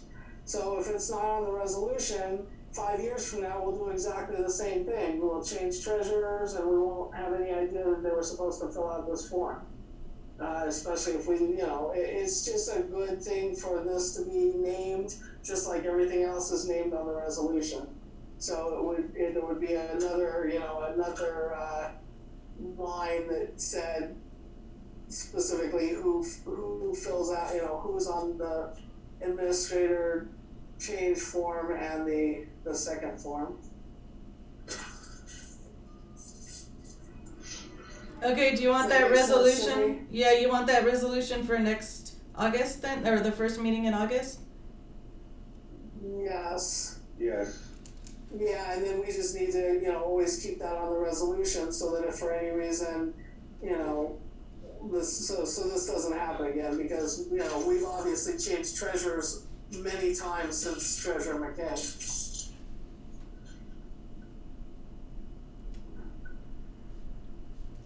Okay. I think he was actually honored as president. But, we've changed both presidents and treasurers, so. Many times. Yeah. Got it.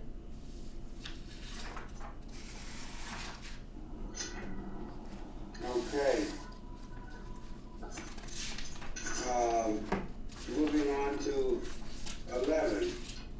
Discussion vote on authorization to DocuSign Treasury Management Resolution Agreement for California Bank and Trust. Okay. Now, what is this? This is another issue that came up. So for our remote check deposit, it used to be Cassandra had a login in order to deposit the checks remotely. I also have a login to deposit checks remotely, but with the change in the front desk, I'm the only one with a login. We need to remove Cassandra and put in a new login for Tanya. This is what they require to switch them out, because we need to assign somebody again the authority to change users on that remote check deposit. Yeah, but I have issues with how it reads, because it's saying authorized agents to sign treasury documents and make treasury requests on behalf of the company.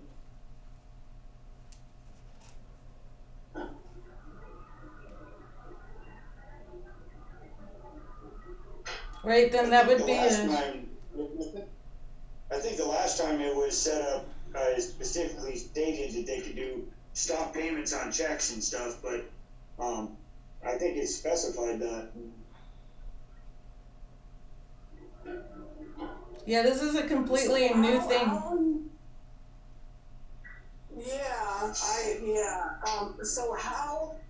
So before, the remote deposits are done through that system that we set up with California Bank and Trust, correct?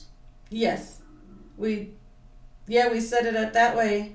And then now that we need to change users, they need this Sherry said they can't, or no, their Treasury Department said that they can't do it without this authorization form.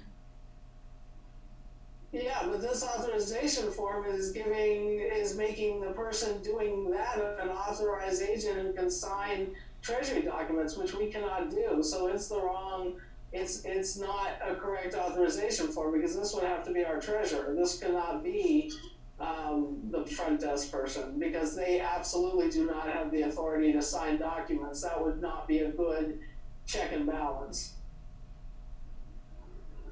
Agreed. So we need to research this a little farther with Sherry and find out if we could change that. Okay, I'll make a I mean, I note. agree that we need to take Cassandra off, but I don't understand why this particular document, does not fit our resolutions or our bylaws or anything.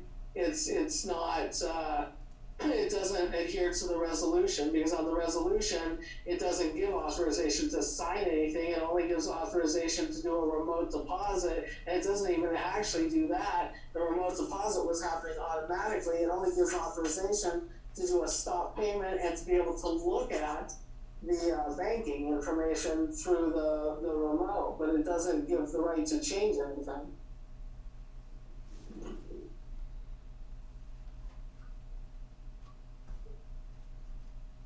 Did we lose you, Tiffany?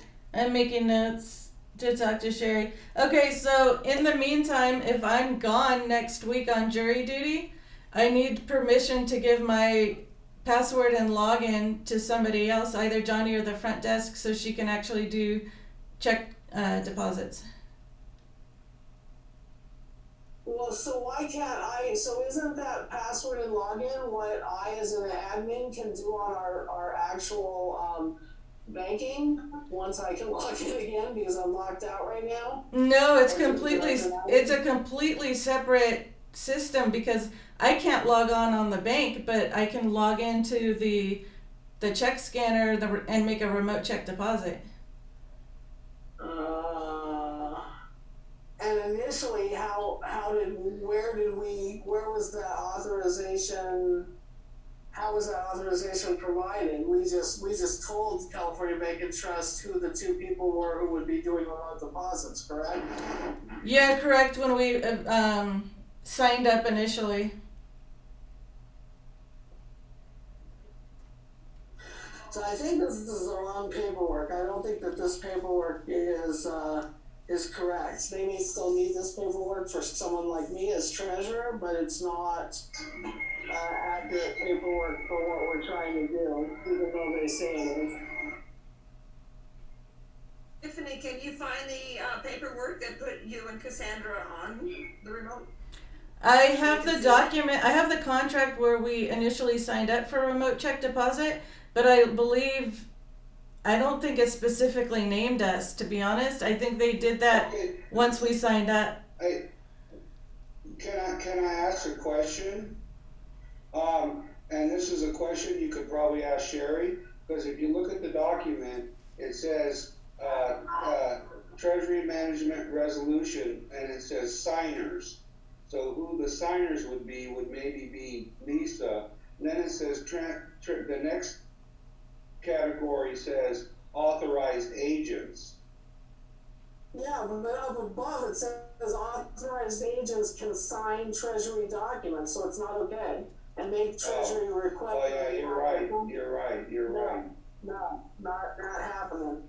Yeah. So it's just wrong. The paperwork's wrong, and I think they need to just change it internally, because they're like getting really crazy with us. Sorry that this turned on the wrong way. Yeah, they're getting really crazy with us about this. So I think they need to. I think they need to do this on internal paperwork, or have some other paperwork, because this breaks our bylaws and our resolution. Okay, so do I have permission to give my login and password to Tanya? I just want to make sure before I start giving my bank logins away. Because if I'm not here, she's got to be able to make deposits. Are you okay with that? Yes, I'm fine with it because as far as I know, all it does is let us deposit checks. So that's pretty basic. Okay, well, I'm fine with that, so I'd like to move that we allow Tiffany until we resolve this issue and have a separate login for our check counter person, that, we allow Tiffany to give her password and login information to that, new person whose name I'm not even thinking of. Tanya. Do I hear a second? I'll second that. Okay, roll call of directors. Director Garcia, Aye. Director Gibson. Director Gibson, Aye. Director Kelly, Aye. Director Nyman's an aye. Director Schoenberg. Aye. Okay, motion carried 5-0-0. Okay, Director Schoenberg. Sorry about that. And then I believe we need to carry this over, Tiffany, to the next agenda. Again, because this document's not the correct document. Yes. Do you want it on the planning or the August meeting? And the August meeting, unless you think we need it, well, I mean, she's already gonna have your password, so we're okay for now, just doing the one password and login, right? Yeah. And is that okay with you until the next regular meeting? Oh, yeah. Okay. Is that okay with everyone else? Yes. Yep. Okay, we're gonna move on now, to number 12, discussion vote on approved test well plans and specifications. Okay, we don't have D here, correct? We don't have D here. So there's definitely some issues on here. I don't know if it's appropriate to go, I don't know how many directors have corrections. I don't know if it's appropriate to do all these little silly corrections line by line, which is like take us all evening, in this meeting. So I'm not sure how we want to handle this, but there are definitely some corrections that need to be done. And we have just a little bit more time, not a lot more time, but a little bit more time, because right now we don't even have access yet to the land where the test wells, well, I don't think we have any of the license agreements signed yet, do we, Johnny? We do not. We don't have any of them signed, and we can definitely table this till the next planning meeting. Okay, so I'd like to table this because first of all, we need D because he's gonna need to make the corrections. And secondly, we don't even have access to any of the sites, so it doesn't do us any good to go out to bid right now because we don't have access to anything. Okay, well, I move that we table this to the next planning meeting this month. do I hear a second? I'll second that. Go ahead. Okay, Director Gibson has seconded it. Roll call of directors, Director Garcia. Aye. Director Gibson. Aye. Director Kelly. Aye. Director Nyman's an aye. Director Schoenberg. Aye. Motion carried 5-0-0, tabled.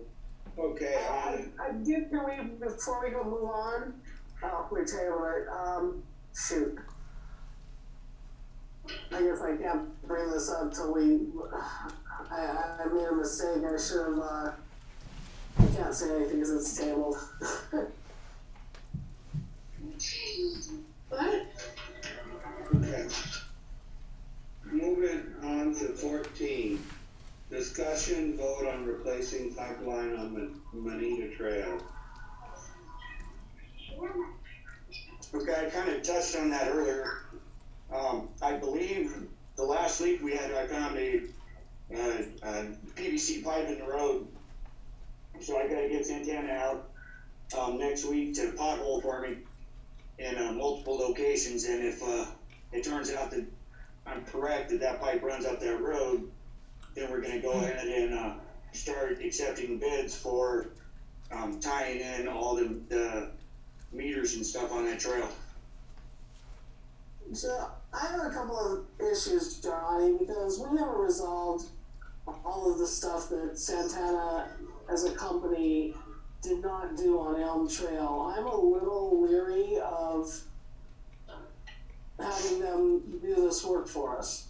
Well, no, just so you know, I'm not gonna have them do the work for us. The only work I want them to do is the potholing, to expose the pipes. And then we're gonna go out to bid to HPS and a couple others, or at least get quotes rather, to actually do the work itself. Right, but are you gonna be are you gonna be there as they pothole and expose those to make sure that what they're saying is accurate? Because I have very little faith right now in anything being accurate as of what happened with Elm Trail. Yeah, not only am I gonna be there, but hopefully we'll have our locator back by then after repairs. And Dee wants his intern there, so when it's exposed, he can hook up to the exposed pipes and actually try to trace where they're going. So it's going to be in conjunction with me and Dee and the intern and Santana. Okay, then I'm not so leery. Yeah. All I need is an actual operator on the backhoe that could dig, because I can't devote multiple days for that right now. But if you can't devote multiple days, then how are you going to be there multiple days when they do it? Because I could be running and doing other things while they're digging, trying to find the pipe, and then when they do, they call me and I run back over there, and we hook up to it.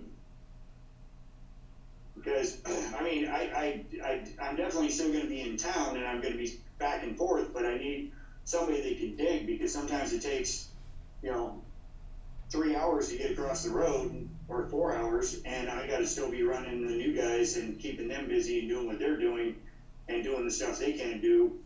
So I can't be sitting on a backhoe and digging all day, because then I can't leave at all.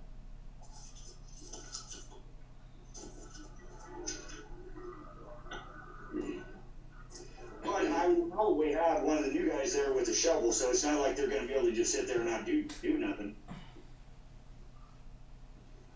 Okay. Yeah, as long as that new person has an understanding that or has the ability to say something to you, I guess he would just have to call, he or she would have to call you if they were just sitting around or doing something that's not acceptable. Yeah, absolutely. I just have some issues because I feel that we were wronged on Elm Trail and it's never been resolved. Well, I could try to get somebody else. Then I'll try to get somebody else. I could get maybe Pat Banfield or somebody. Pat Banfield, unless he's too busy, he did a lot of the work out in Lake of the Woods over the years, so he would be able to do the same thing. Or I could get Tommy Warner and have him do the same thing. Right? I just need a backhoe operator. I don't need somebody that's specializes in pipeline itself. No, that's a good thought. I'll reach out to Tommy Warner and find out about getting him to do it. Okay. Johnny, are you the only one that knows to run the backhoe right now? I'm the only one that's good at it. Logan, when he gets back from his vacation on the 13th, he's got very little experience, but even Sean, this is senior operator, it takes him all day to do 3 hours worth of work. So when there's a time issue, I'm the one that gets on it and operates it. Okay. Okay, so we don't. Qualifications. Okay, so we don't need to vote on this. Nope, just that information. Right. Okay. So, but you can put it on the next planning meeting, Tiffany, so that we could discuss it again. Absolutely. Wherever we're at, and Johnny can update us, and we can move forward on whatever the decisions are. So, okay. 15 discussion. That information, and the more I thought about it, we have not had them do the load bank. They just came up to do the servicing, and they were supposed to give me a quote for the load bank. So I say we still just table this again until we get the more information, the actual physical quote of what it's going to cost. I thought there's a quote in the packet. Oh, that's for, what is that for? It's from Quinn Johnny, what is that? Yeah, it is a load bank. That's the quote for the load bank, but what I meant was a quote from Yale on how much they charge us to come up and do it for us. So we can compare over time what the cost is. You know, you can say, yeah, it's worth buying our own, or it's better just to go ahead and have somebody come up and do the servicing on it. Right, so, Thanks for the explanation. okay, so I entertain a motion that we table this until the next regular meeting. I will make a motion that we table, the discussion vote on the portable load bank for the generator till our next regular meeting in August. Yes, do I hear a second? Jerry, you need to unmute yourself. I'll second. Go ahead.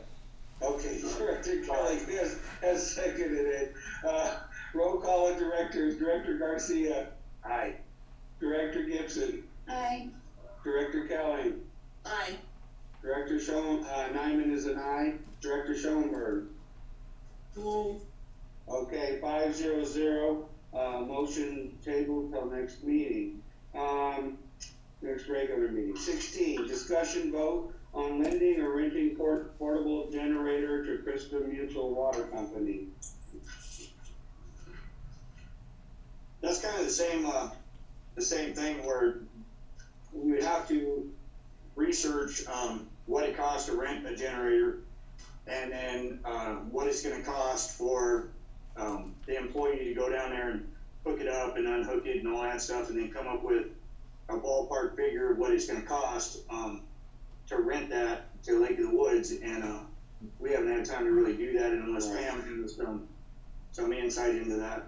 Well, the other thing that I would be concerned with, Johnny, is making sure that if we're able to rent that out, you know, who has insurance on that in case it gets stolen or it gets damaged? Is it covered under our JPIA or does Lake of the Woods Mutual Water Company would have their own insurance to cover that? Because that's JPIA says Krista. JPIA says that as long as we are the operators on it, on any equipment that we loan out, as long as our operators operate it, it is covered. And that came up during the Cal Warren discussions about loaning out equipment. Okay, and it would also be covered if it gets stolen. Yeah, I mean, like, you know, anything else we own, JPIA would cover that, but possibly Krista could cover it on their insurance, so then our premiums didn't go up if something like that happened. Yeah. So that would be part of the discussion. Yeah, so we definitely just have to look into all those aspects. I believe Director Schoenberg. we can't just have a discussion. If that's the case, we would need to, we can have a discussion, but before a vote, we would have to have a contract, and they would have to be willing to sign that contract because it would have to specify if they were going to cover, you know, if it was going to be left on their property, you know, they would have to specify that they were going to have their own insurance and that would, you know, would indemnify us. Right. Yeah, absolutely. Yeah, okay. So Director Garcia. Director Garcia.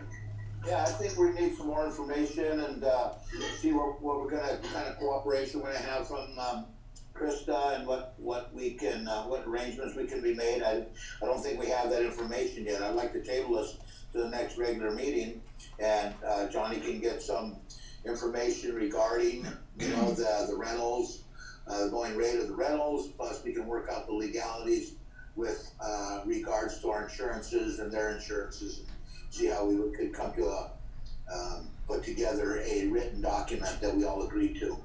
Yeah, not to put anything in Pam, but she's so stellar at doing this kind of stuff.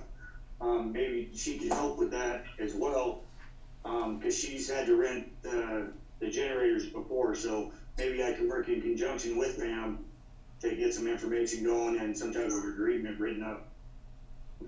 Pam? Yeah, I do have some information on the rental, but as far as insurance, we have coverage for, like, equipment that we put on our insurance last year, and we had to rent our generator from off the hill.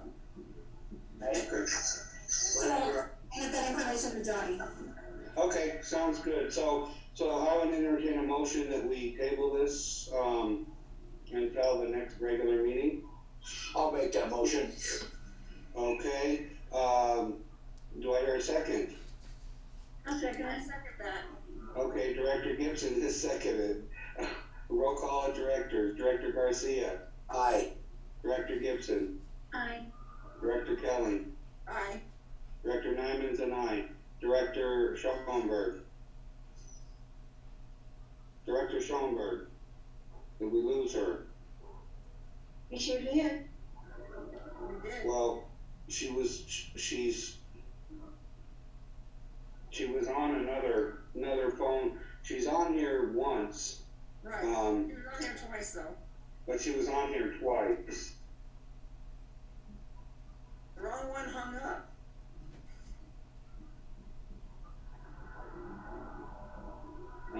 Hold on a sec. She must. Okay, hold on. Yeah, she's listed on there, just muted. Yeah, but she's not able to, if she, something must have happened. I'm gonna call her phone and see. Yeah, the last picture I saw was of her computer keyboard. Yeah.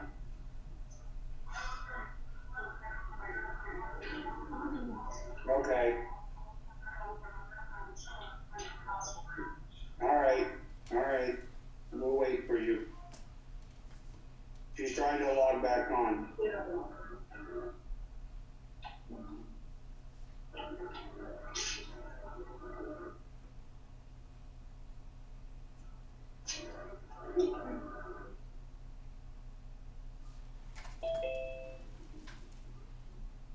Here she comes.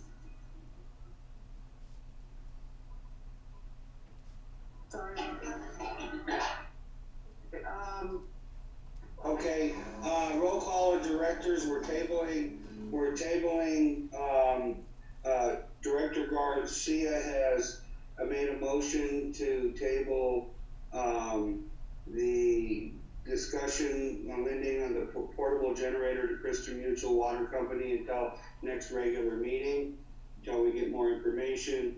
It was seconded by Director Gibson.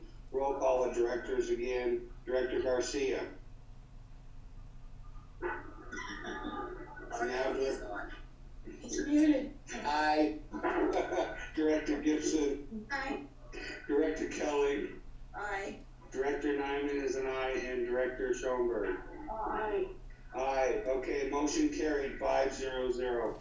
Motion tabled. Okay, on to 17. Discussion vote on hazard pay for employees during COVID-19.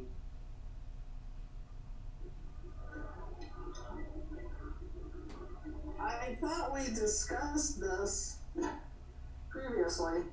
No, we haven't really discussed it. I mean, we keep tabling it. Yeah, we discussed it. I'm, you know, my opinion on this is that really people are not, we've provided masks, we've provided, sanitizer, they're not really, involved with the public, so I'm not for, providing, extra pay during this time. That's where I stand on this. I feel like we're doing everything, and we've done everything to protect the employees. I agree. And you know, Kern County firemen, they don't get hazard pay for COVID. Yeah, there's a lot of doctors' offices and dentals and all kinds of, that aren't So I agree, I don't think that hazard pay is warranted.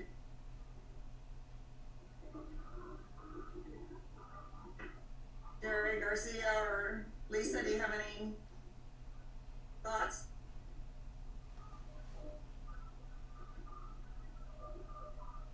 Director Garcia? I'm mulling it over still. Okay. Director Schoenberg, do you have any thoughts? Well, I think the last time we left this off was in a, meeting that had to do with other stuff. And I thought that Johnny had said something to the, something to this in the sense of what, who they're encountering in the field. I think if we choose to reopen the office, then, you know, we may consider it again for employees. I think that Johnny was saying that currently in the field that there isn't much interaction with other people that would warrant this, but I think the other thing was that none of the other water companies were doing this. Is that correct? Yeah, I don't know of any water companies that are doing it. The biggest exposure comes to the office personnel, because even though the office is closed, they have to handle money that's handed in. COVID spreads by that. They have to handle checks. They have to still open the door occasionally when somebody brings in a grant deed or something, and they have to pass it in. But Their hands. so I'm kind of I don't have much of an opinion on that aspect of it. What I would like to address in the near future is something to reward the two employees that have really stepped up and covered a couple of jobs during the time of people being out. You know, when other people leave, other people have to step up and do more work. So maybe we could address that, you know, in a later date. But the hazard pay, I think, is much more hazardous to the office personnel than it is to the field personnel. But I don't think we could give it to one and not all. Well, I mean, I'm still of the opinion we've provided masks. We're providing masks to the employees And gloves. and we have gloves and we have hand sanitizer. So you know. And we're putting up a shield in the office, even though we haven't done that yet. And the office is closed, so primarily they are just handing stuff in the door where somebody can wash their hands. I mean, in the mail slot.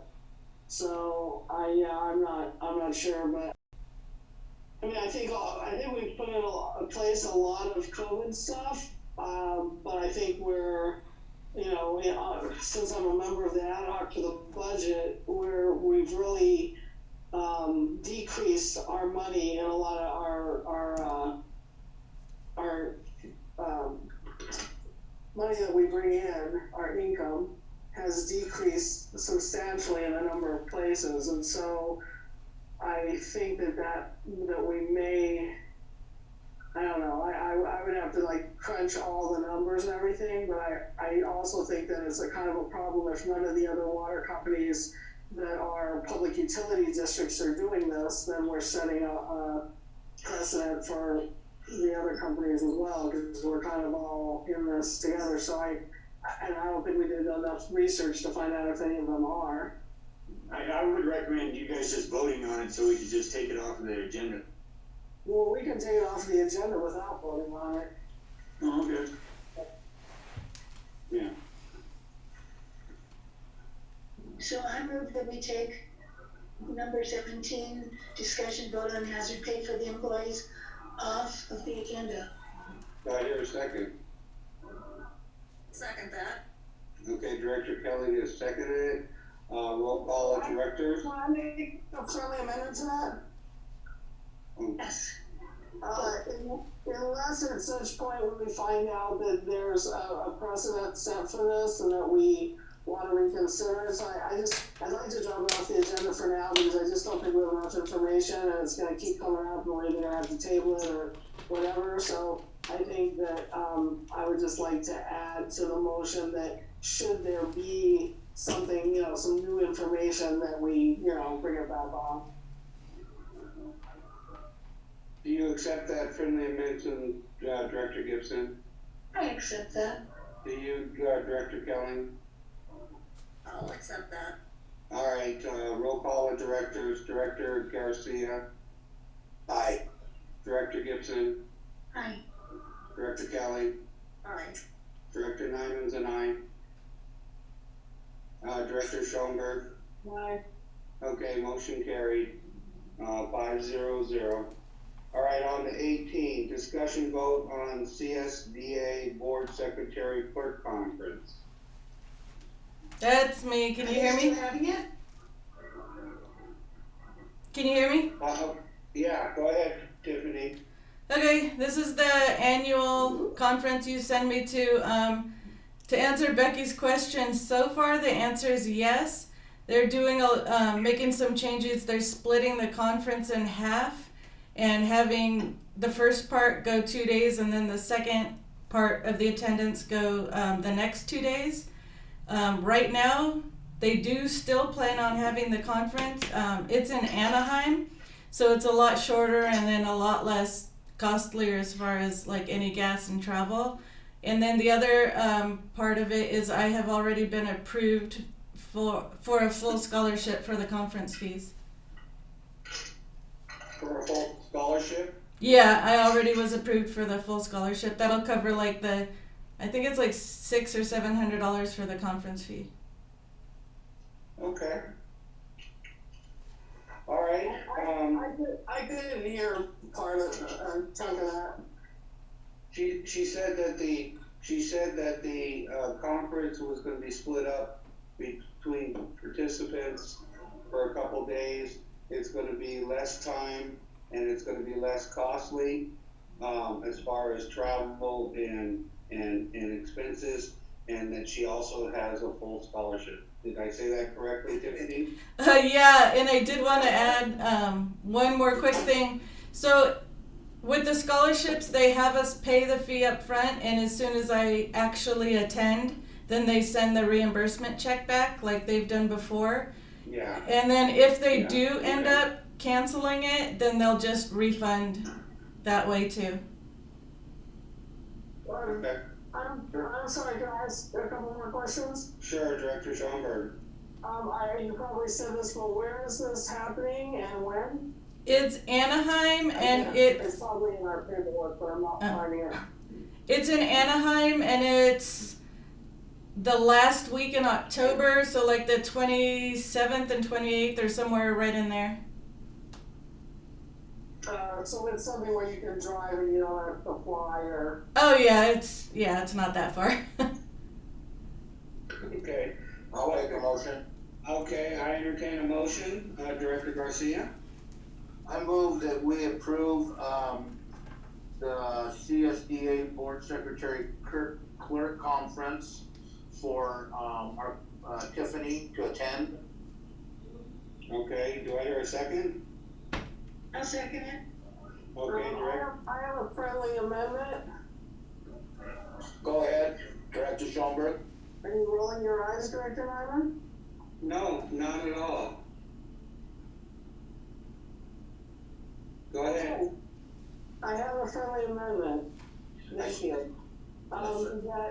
Because this could potentially bring back COVID, or it exposes Tiffany to some additional stuff, I would just like to ask that we ask Tiffany to adhere to the CDC guidelines as much as she can. I'll accept that friendly amendment. Me too. Okay, Director Gibson has seconded it, and the friendly amendment has been accepted.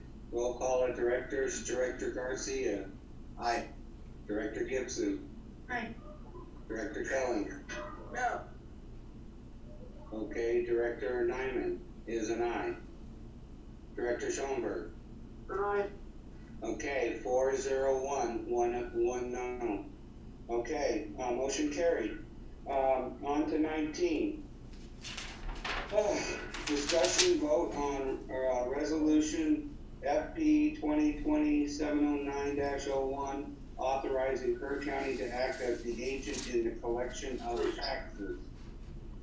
Are we not going to, entertain taking a recess? Okay. Thank you. How does everybody feel? Does it? I would love to have one. Okay, then I entertain, Go to the other room. okay, so I'll entertain a motion that we take a short, 10-minute, break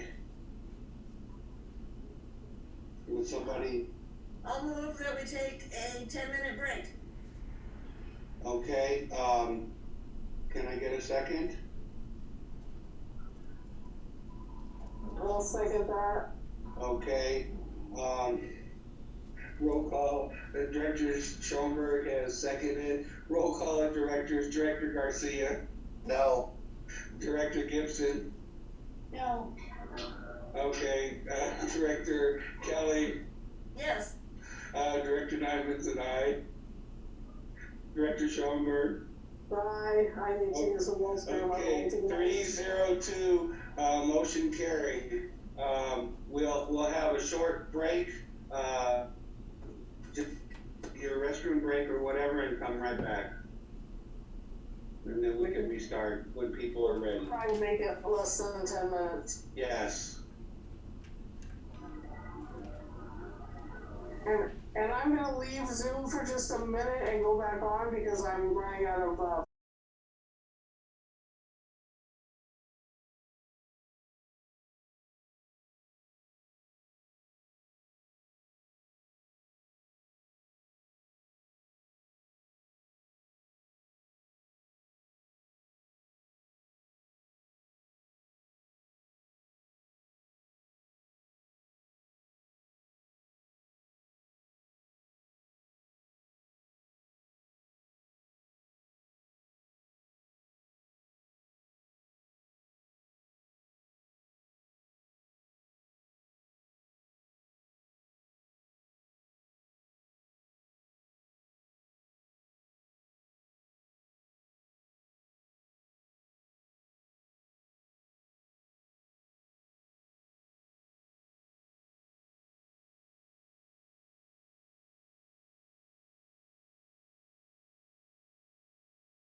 restart the meeting. It is 8:25.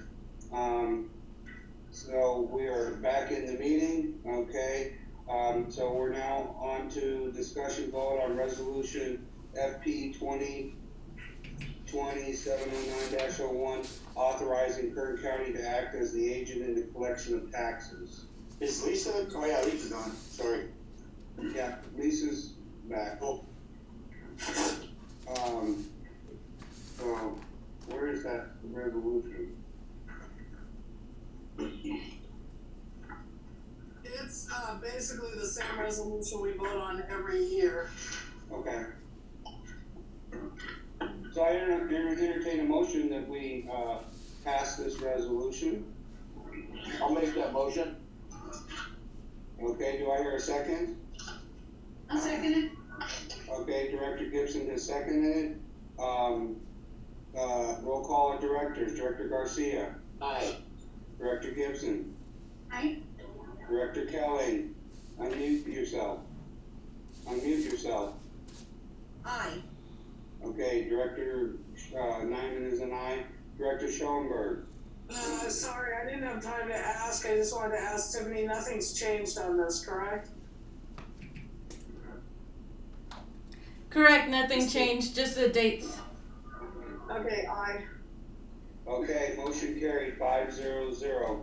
Okay, 20, discussion vote on changing or continuing modified service procedures as adopted on March 19, 2020. I think we should continue with the same policies and procedures at this point. And maybe table this until the next regular meeting. Yeah, which would be on August 13th or something. Yeah, August I'll make 13th. that motion.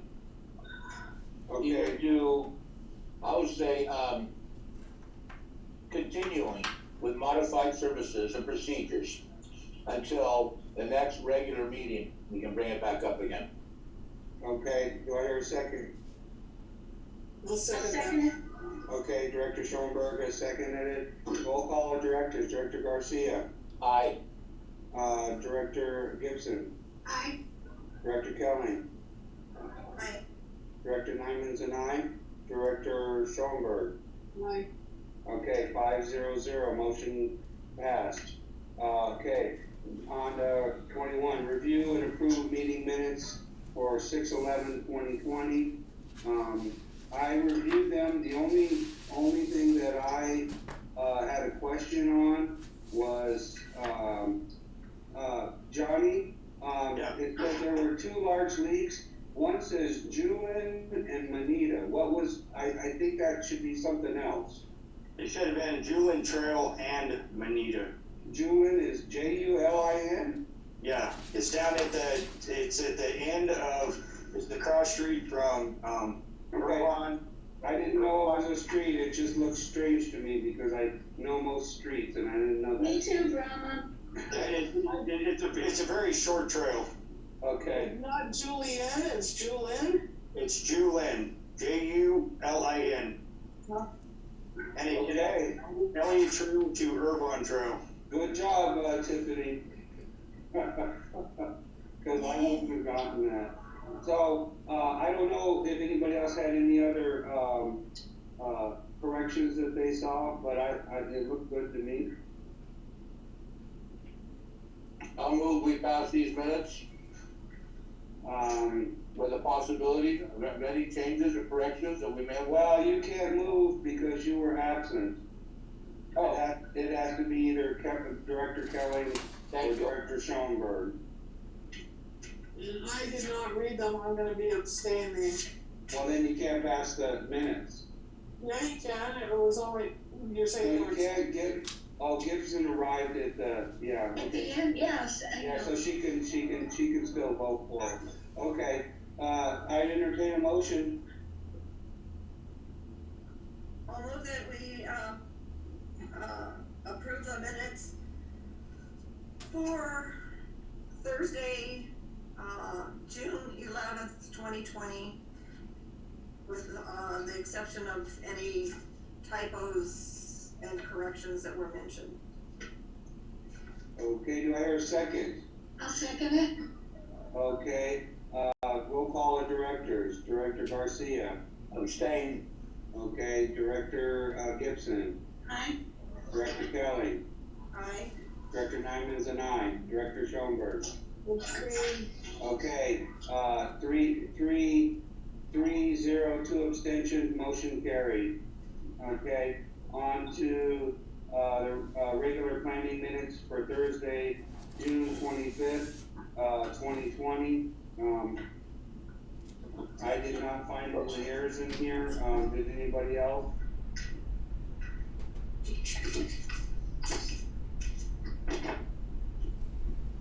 Did you have a chance, Director Gibson? Yeah, I read them and I had made a note, but I can't find it here. There was some questionable punctuation, so it's not a big deal, but I didn't find any mistakes other than that. Oh, on page 7, on number 15, about four lines in, a construction crew fixed everything the correct way, and it says so that the district doesn't incur any, and I put correct way.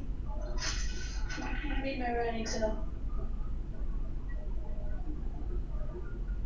Is the comma necessary after correct way, comma? Oh. And Fix then- everything the correct way so that the district. And then on line, Yeah, I don't think you need a comment there. and line 5, same thing, Director Garcia went up and looked at the site, and I don't think you need a comma, and agreed with the GM. Yeah. One other question is clay valves, is that correct, Johnny, CLA? Is it CLAY? CLA. It is CLA? Yeah. Okay.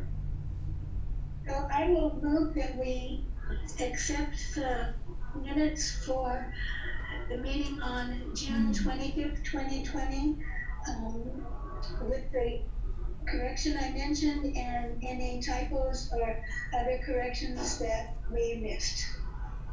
Do I hear a second? I'll second that. Okay, roll call of directors. Director Garcia. Aye. Director Gibson. Aye. Director Kelly. Director Nyman's an aye. Director Schoenberg. Sorry, I've been doing too many ad hoc things, I didn't read it, I'm not saying. Okay, 4-0-1, 1 abstention, motion carried. Okay, yes. I was trying to talk to you with my phone muted, sorry about that, but yeah, the clay valve is actually PLA-VAL. Okay. So you wanna make that correction, Tiffany, say, well, I think she's got it there, Yeah. Okay. All right, 12, discussion vote on future agenda items. I'd like to say, how about for the month of, September, October. In the month of October, we should add to the agenda that we check to see if we're going to keep that phone service with PAS. You see how it's working out? That'll be the end of the first quarter. And that sounds great. Or we might adjust it a little bit depending on when that report comes in, but the first meeting after the report comes in, absolutely. And I have a question about our answering service, are we okay now, or are we still having issues? Well, I mean, periodically we have issues, but most of the time it's working well. And I've done a little bit light research with other companies, and I don't think it's better to choose. Okay, I just wanted to check to see if that needed to be on the agenda at some point. No, I'm working with Okay. So I think we've got everything on there at this point. I would entertain a motion to adjourn this meeting. That's my favorite part. I make a motion that we adjourn this meeting. Okay, do I hear a second? I'll second it. Okay, Director Kelly is seconded. Roll call of directors. Director Garcia, Aye. Director Gibson, Aye. Director Kelly, Aye. Director Nyman's and I, Director Schoenberg. Aye. Okay, motion carried 501. We're adjourning the meeting at 8:35. Director Kelly and I'll be by shortly for signatures, and then I'll be coming by Director Schoenberg's house to get signatures on the ones that need 3 signatures on the checks. Thank you all very much. Have a good night. Actually, I do have a quick question. How are we signing? Are we signing the pass? Oh, they're gonna amend it, right? And then we'll sign it? Yep. Okay. Johnny signing it or is the board? It'll have to be the board, either the president or, whoever we designate to sign it. Yeah, I'll get with Jerry when he comes in. I'll get with Jerry and get him to sign it. Yeah, so just Perfect. double check it, Johnny, to make sure that they made the changes we asked for. Absolutely. Ken, copy that. I'll be by shortly, Director Kelly, and then I'm gonna come by after that, Director Schoenberg. After I see you, Director Kelly, I'll drop by you, Linda. Okay, thank you. Bye. Good night. Becky's gonna ask if you're going by her. And Becky, I'm gonna come by after I see Director Schoenberg. Thank you, my feelings were. You guys are just killing me. I'll see you later. Appreciate it. Bye. Hey, you don't have to come by tonight if you don't want to, it's okay.